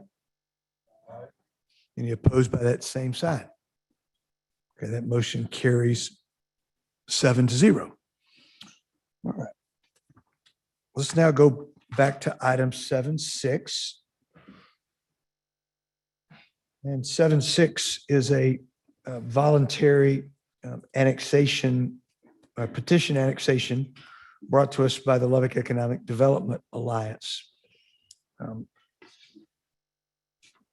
Mr. Isom, can you give us a briefing on this, please? Sir, item 7.6 is an item for the City Council to consider an ordinance regarding a petition for annexation by the Lubbock Economic Development Alliance to annex approximately 407.28 acres adjacent to the eastern city limits, south of 4th Street and east of Loop 289. If you'll recall, the resolution allowing the city to enter into a municipal service agreement was approved at the June 22nd, 2021 City Council meeting. We also wanted to provide this image that shows you there's 4 annexations in process within the city of Lubbock. This one is shown in green. The one shown in red, we approved the municipal service plan agreement was approved at our last council meeting. And the ones in blue the one in yellow was approved at the last city council meeting. Red and blue have municipal service plans on tonight's agenda. Staff. That is a good map. Would you leave that up? Okay. Any questions for Mr. Isom? Okay, thank you. Thank you, Brian. Council will open a public hearing. The local government code requires a public hearing for the city council to consider the annexation of property. At this time, I'll open the public hearing in regard to the annexation of the area approximately 407.28 acres adjacent to the eastern city limits of the city of Lubbock, south of 4th Street and east of Loop 289. Is there anyone who would like to speak against this annexation? Anyone that'd like to speak against this annexation? Okay, is there anyone that would like to speak in favor of this opposition? Annexation, excuse me. In favor of this opposition? That'd be hard to do. We could probably do it, though. Remember, we've been doing this since 1 o'clock. Okay. Yes, sir. Mr. Osborne, it's good to see you. Good to see you. Good evening. Thank you for the consideration. John Osborne with the Lubbock Economic Development Alliance here to answer any questions if you have any. Mr. Osborne, you were here a month ago when we approved the service plan, I believe, were you not? I believe it was my CFO, Janet Johnston. Yeah, at Janet that brought particular it. meeting. Yeah. Just remind everybody what you're doing here. We've got some business park plans. We continue to work to increase opportunities for businesses to grow in our community, and that's what we intend to continue to do with this one. Thank you. Any questions for Mr. Osborne? Thank you, Mr. Osborne. Any other speakers in favor of this annexation? Okay, the public hearing is now closed. Is there a motion to approve the ordinance to annex this property? Second. Thank you, Mr. Maskill. Thank you, Ms. Joy. Council, we got a motion and a second. We've had a public hearing. We've approved the service plan. Is there discussion?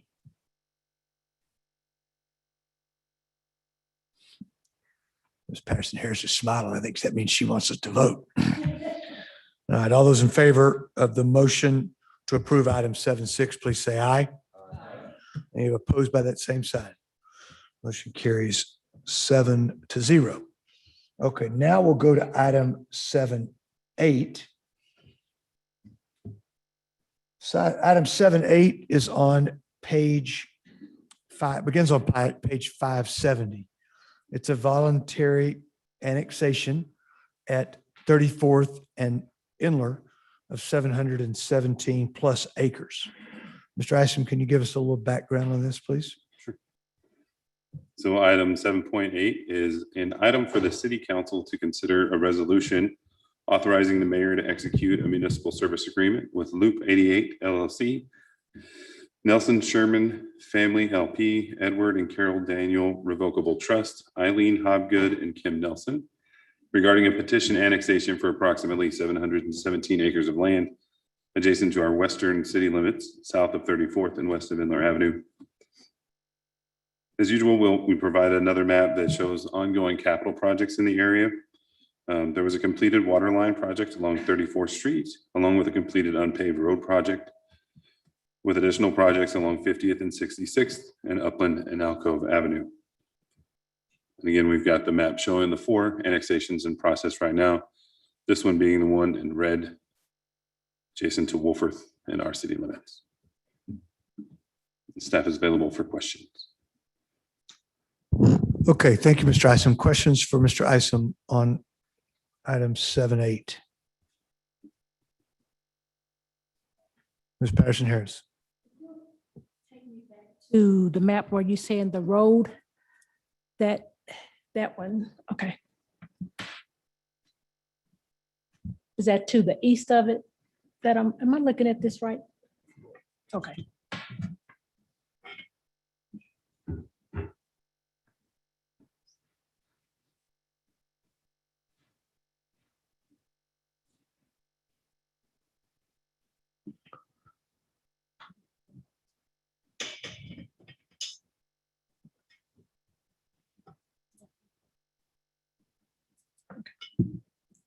Thank you, Mr. Mayor. Mr. Atkinson got me over here. Excellent, thank you. It's my wingman. Other questions for staff on item 7.8? Okay, thank you. Thank you, Mr. Isom. Council, let's get a motion to begin consideration of this. Thank you, Ms. Joy. Is there a second? Thank you, Mr. Massengale. Mr. Weaver, remind everyone that this is that we approve a municipal service plan. And then what's the next step? Right, you'll approve this if it's your wish, and then just like you did on the prior item, there'll be a public hearing and a vote on an ordinance that would actually accomplish the annexation. So you're not annexing anything tonight. You're just starting the very first step, which is to enter a municipal services agreement. Thank you, Mr. Weaver. Council, any discussion on this? Questions for staff or the proponent?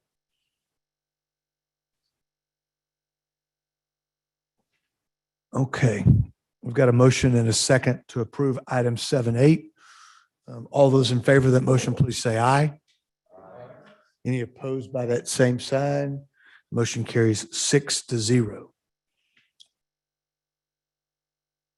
Okay, we'll move now to item 7.9.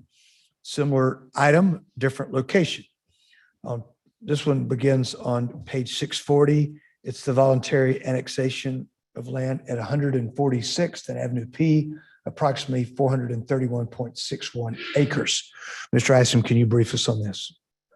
So item 7.9 is for the city council to consider a resolution authorizing the mayor to execute amendment number 1 to the municipal services agreement with Violet A. McKinnis, Sandra K. Carlton, Wyatt Crawford, Melissa E. Crawford, Landshark Commercial Properties LLC, Lubbock Cooper Independent School District, Grow Lubbock LLC, and Red Canyon LLC regarding a petition annexation for approximately 431 acres adjacent to the southern city limits, south of 146th Street and west of Avenue P.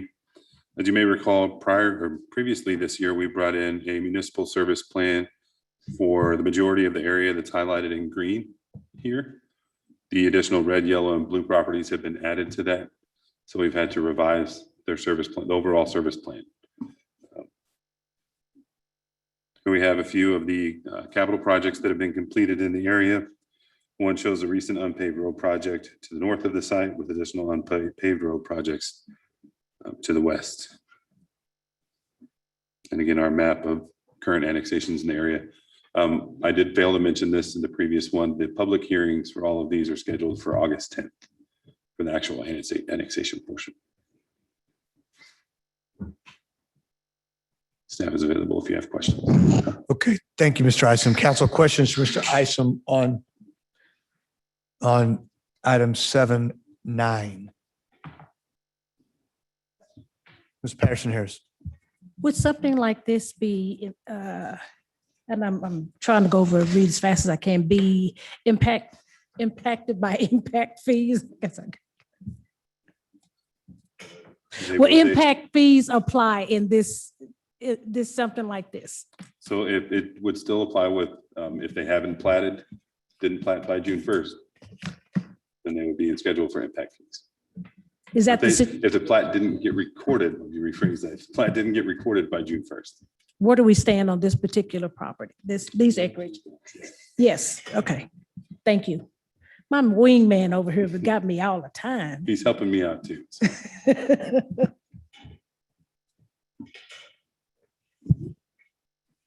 Thank you, Ms. Patterson Harris. Other questions or comments on item 7.9? Okay, thank you, Mr. Isom. Council, is there a motion to begin consideration of 7.9? Thank you, Mr. Chattis. Thank you, Ms. Joy. Got a motion from Mr. Chattis, a second from Ms. Joy to approve the municipal service plan that is part of the voluntary annexation that is item 7.9. Is there any further discussion? Mr. Mayor, it might be helpful if Brian would tell us what a municipal services agreement is. People who are listening, watching, maybe scratching their heads just a little bit. The short version, municipal service agreement identifies exactly what types of services these properties that are located in the ETJ and in the county, what types of services they currently are offered through the city, and then what types of services they will be offered upon annexation. And in this particular case, because they're outside the city limits, they probably are not receiving any services, correct? It's very, very limited. Okay, and so it, by department, it itemizes exactly what services would be necessary. For example, the police department, the fire department, Traffic animal engineering, services. development engineering, animal Okay. services, And it parks all- and facilities, planning, building, safety. All right. It's quite a bit. And in addition, it talks about who's going to be responsible for building roads, streets, that sort of thing, Yes, correct? ma'am. Okay. And I just think people need to know that it's a blueprint. And it also tells the city, do we have adequate resources to provide, for example, for fire? Can we handle adding this acreage?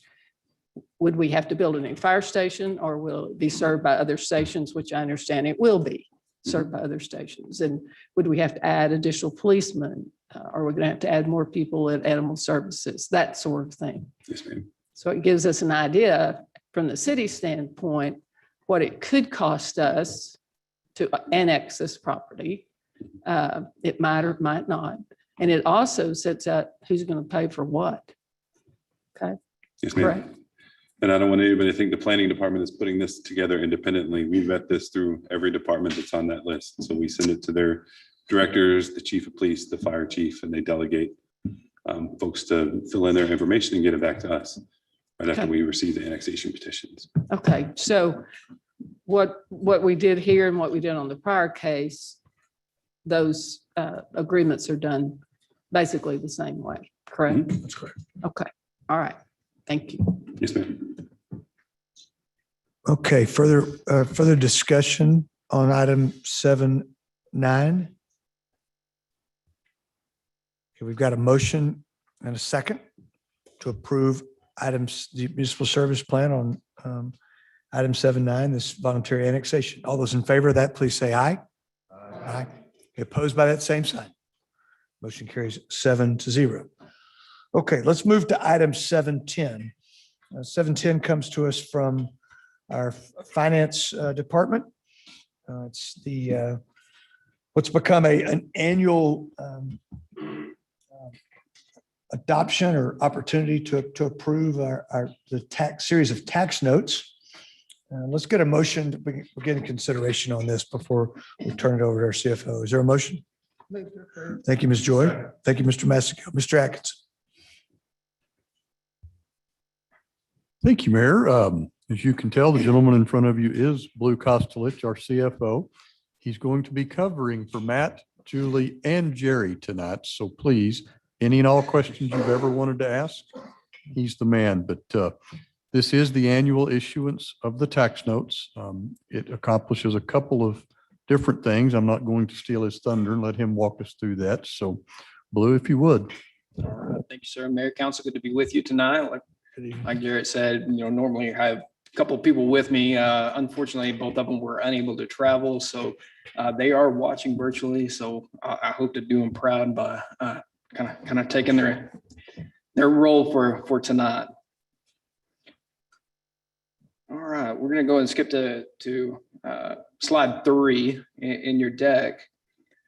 Mr. Bowles always starts off with a kind of a market overview, kind of economic overview. So that's where I'm gonna start tonight and give you the overall in the market. There's 3 real macro trends that are kind of keeping the market at bay right now, keeping in institutional investors really in somewhat of a risk adverse posture. So those 3 right now are uncertainty really around how the American Rescue Plan Act is going to play into the bond issuance world.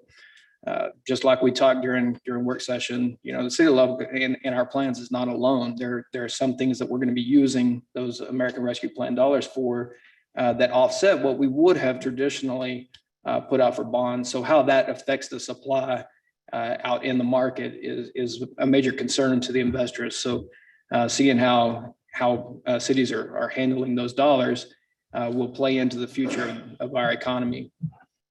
Also, the market really awaiting the gridlock that's happening in DC over the infrastructure plan, the president's infrastructure plan. Even though there was a bipartisan group that came up with a plan, there's still a lot of uncertainty on the path forward of that. So we'll be watching. The market is definitely watching that to see where that lands. And really, with the Delta variant showing up throughout the nation, how states and how some localities actually respond to that, what they're going to be doing about this, how that affects the economy is also playing into to the markets and to the rates.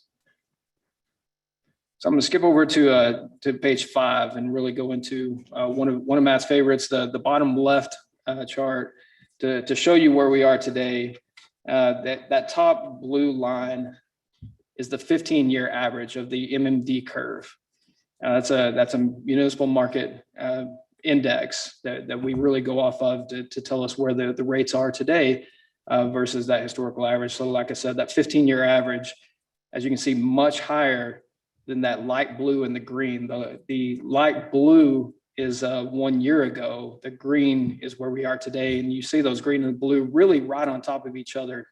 Rates have not moved really in a year. They have stayed incredibly low. So there's ample cash out there. There's a lot of cash that are seeking these bonds. So supply is still a little bit low. A lot of dollars out there really searching for these bonds. That's going to keep your rates in that low yield environment. So that's kind of where we are. This next slide on page 6 is one that Matt always really likes to focus in on. That yellow line is today's rate. The blue squiggly line is all the historical rates on the 20 Geo bond index going back to January of 1961. So today's rate at 2.03% is lower than 99.97% of rates since that index really started in January of 1961. So we really are truly at historic all-time lows. Bowles would be so proud of you. He would be Yeah, very he would proud. be. I'm trying to channel this. Sounds like you're using some of Matt, this- I hope yeah, I'm doing, I yeah. hope I'm doing you proud. So let's go specifically into the tax note, the series 2021. This has been our annual process. This is the 5th year that we are doing this. So as you can see on this is really done through a competitive bidding process. So it's a little bit different than when we go out to the market and sell these bonds. This is a private placement. So we go out, we say, this is what we need. Banks, you give us your best offer. And then we will bring the best candidate forward to the council, which we are doing tonight, for your approval to go forward and sign on to this private placement, this note. So as stated, this is the 5th year. There's 2 components to our tax notes that we've historically done. One is always the new vehicles that we have in our budget in this fiscal year. We're now going to take out the note to actually pay for those vehicles. But 2, there's been the master lease note payoff, and Ms. Choi is shaking her head because this being the 5th issuance, that means this is the last takeout. So this is our final schedule that we have to take out from that master lease program with Bank of America. So very excited about that, very excited to move forward. So the final results of this, we did get some good offers in. We had 9 total banks bid on this tax note. The total tax note was for a par amount of $3 million.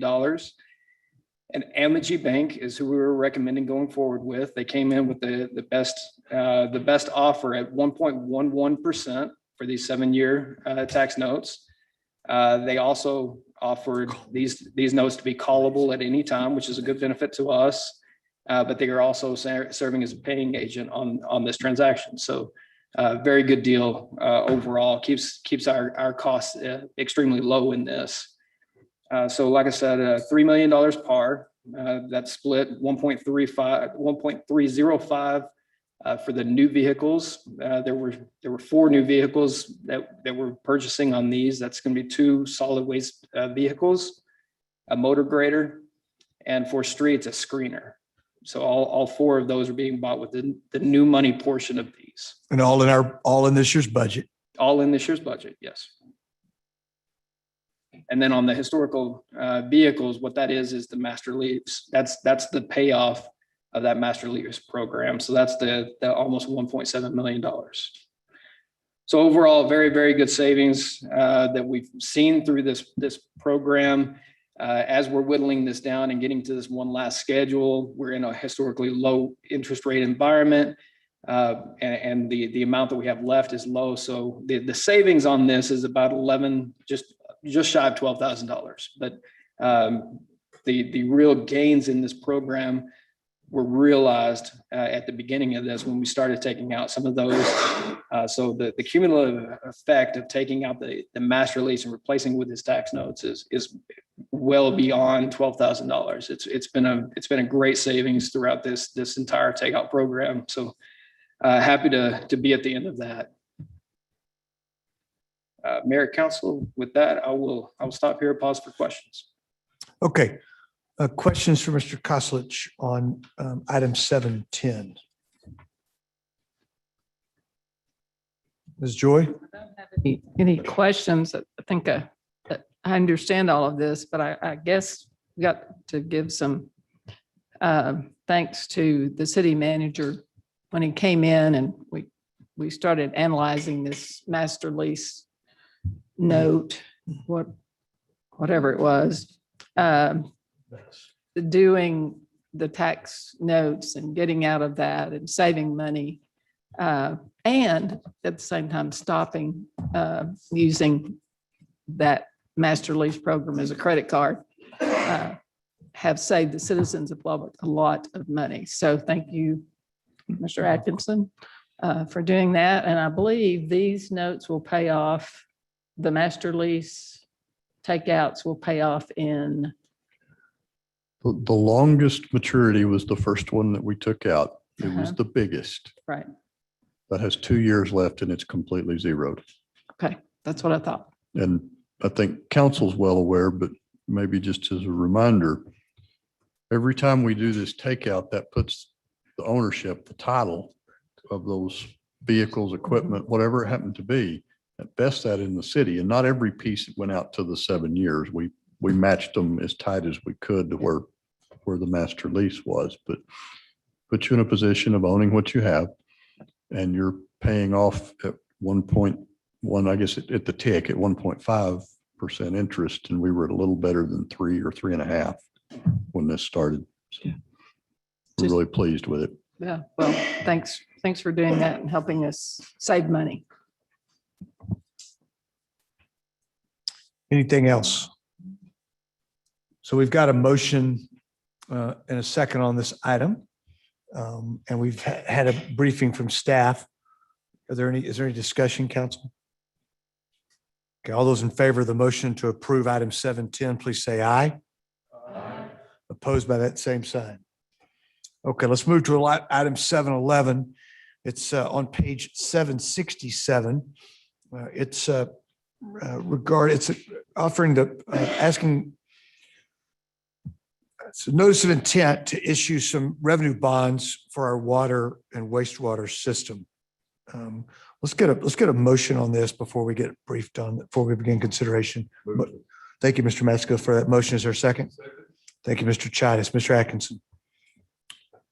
Mayor, City Council, we're going to have Mr. Kostelich walk us through this. This is also some very favorable financing from a project that has been in previous budgets, the Lowhead C project, which of course allows us to draw more on Lake Allen Henry and less on your Bailey County well field, saving that, for times of need. But we've received notice of award through the Texas Water Development Board, and Blue will take us through that. Yes, thank you, sir. Yes, we finally did receive the official award last week. The TWDB board finally voted on this and approved our application. So that just happened last Tuesday. Happy to get this going. This has been a project that's been going on for a while. We've talked about it in several previous budgets. Our water staff has been working on this. When we first started this project, if you'll remember, we had it all in. It was about a $25 million project all in on this Lowhead C. When we actually applied for the Drinking Water State Revolving Fund, they would only approve a portion of it, which was the actual pump station. They would not approve for this program all of the supply lines and the interconnection. So that's where we had to split the project, and we did the application for just the pump station. We went ahead in a previous issuance and did the supply lines to actually interconnect. So we've done all the supply line work. Now we're paying for essentially the pump station portion with an actual TWDB program, which, like I said, was the Drinking Water State Revolving Fund. So when you do these TWDB projects, there is a lot of favorable interest rates, even in a low interest rate environment on a 20-year debt, which this will be. We're still getting extremely favorable interest rates. So overall, TWDB approved the city of Lubbock for up to a loan of $10,445,000. So that's the numbers that you're going to see in our presentation today. What we will do is actually set our rate on September 7th, pending the approval by you to go forward with a notice of intent to issue these bonds. We'll set a rate with TWDB on September 7th, and then be back in front of you to actually officially approve the issuance of this at the September 14th meeting. So getting straight into the numbers on this one, like I said, we're looking at $10,445,000. If the TWDB rates hold today, that's a 20-year level principal debt issuance at a 1.1% true interest cost, with the issuance costs included in that all-in true interest cost. A lot of interest words in this.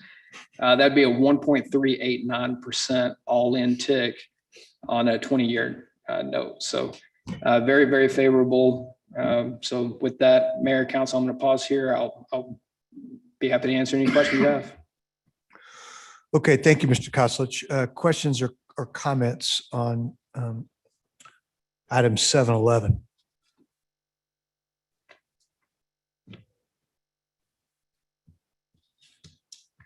Okay, I think you did a good job explaining it, Blue. Council, we've got a motion and a second on item 711. All those in favor of the motion, please say aye. Any opposed by that same sign? Motion carries 7-0. All right, our final item tonight begins on page 771. It comes from the city manager's office, and it's regarding a rate case with Atmos Texas Municipalities. Before we hear from Mr. Atkinson and begin consideration, is there a motion to approve? Thank you, Mr. Chavez. Is there a second? Thank you, Ms. Joy. Mr. Atkinson. Thank you, Mayor. This item is requesting the council's permission to set Lubbock, along with Amarillo, Channing, and Dalhart, as an intervener in the process that's about to unfold at the Texas Railroad Commission. So you'll recall our Winter Storm Uri during February. We know what happened on the electric side. What has not gained as much attention is gas utilities throughout the state were purchasing gas off contract. They were purchasing on the spot market at an extremely high cost. To this point, these various gas utilities, it's Atmos in our case, but there's others throughout the state, have basically been holding those expenses in their pocket, and they have not assessed those back to their ratepayers. Texas legislature did all of us a favor when they passed House Bill 1520. 1520 allows the Railroad Commission to take these various over expenses on gas, and it's estimated as much as $5 billion statewide is owed against gas bills. The process from HB 1520 allows all the gas companies to come and say, here was our excess cost, put them all in a pile for the Railroad Commission. They will review them similar to a rate case. They will review those, ultimately say, yes, there is X billion dollars, and we will securitize it through long-term debt that's issued through the Texas Public Finance Authority. It's a state agency. The benefit to this is ratepayers then will see that extra cost come back to them spread out over many, many years instead of hitting them in a very short period of time. So I want to be plain that while I'm asking permission to intervene, it's not because we're in opposition in any form. This is helpful to all of our ratepayers.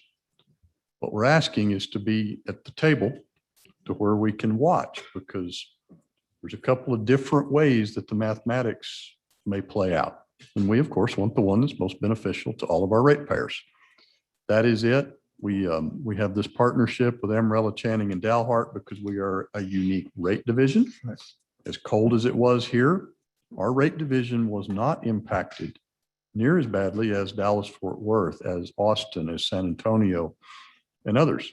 We just want to be sure that the costs that are securitized, spread out over years, and brought back to our ratepayers are only those costs unique to our rate division. So I'll stop and take any questions you may have. Thank you. It's a good explanation, Mr. Atkinson. Council, are there questions on item 712? So basically, we're going to hire Mr. Herrera's firm to represent us as and intervene in this case. Is that correct? They will sit at the table on our behalf. And this is not the first time we've used them. They've helped us in Atmos rate cases, natural gas rate cases previously, correct? That is correct. Yeah. Those of us that have been to the PUC for other items have gotten to know these folks. Be across the street at RRC this time. Yeah. Okay. That's right. All right. Any comments or questions on this? We have a motion on the floor to approve item 712. All those in favor of the motion, please say aye. Aye. Any opposed by that same sign? The motion carries 7-0. Thank you, council. Okay, I believe that takes care of our business tonight. Ms. Garza? It does. Okay, Mr. Weaver. All right. That's a wrap for us in July, but we will hit August hard, starting next Monday night, Monday afternoon at 3:30, I believe, in these very chambers. We will begin our work on budget. We will do that next Monday, Tuesday, and Wednesday afternoon and evenings. It's really much must-see TV. So good thing about it, you can go straight from this right into the Olympics. Okay. And by next week, there'll be track and field going on. You have some boxing going on. We might have a men's basketball team still playing. We may not. I mean, I'll take that later. But seriously, it's very important. Our staff has been working on it for months, and we get to go to work next week. And so, citizens, we encourage you to join us. You can come here live and enjoy us. You can catch us on the World Wide Web or certainly on City of Lubbock TV. I think that takes care of business for tonight. I'm just killing time. I wanted to get it to at least to 7. So it is 7:03. It's a great day in Lubbock, Texas. Lubbock City Council is adjourned.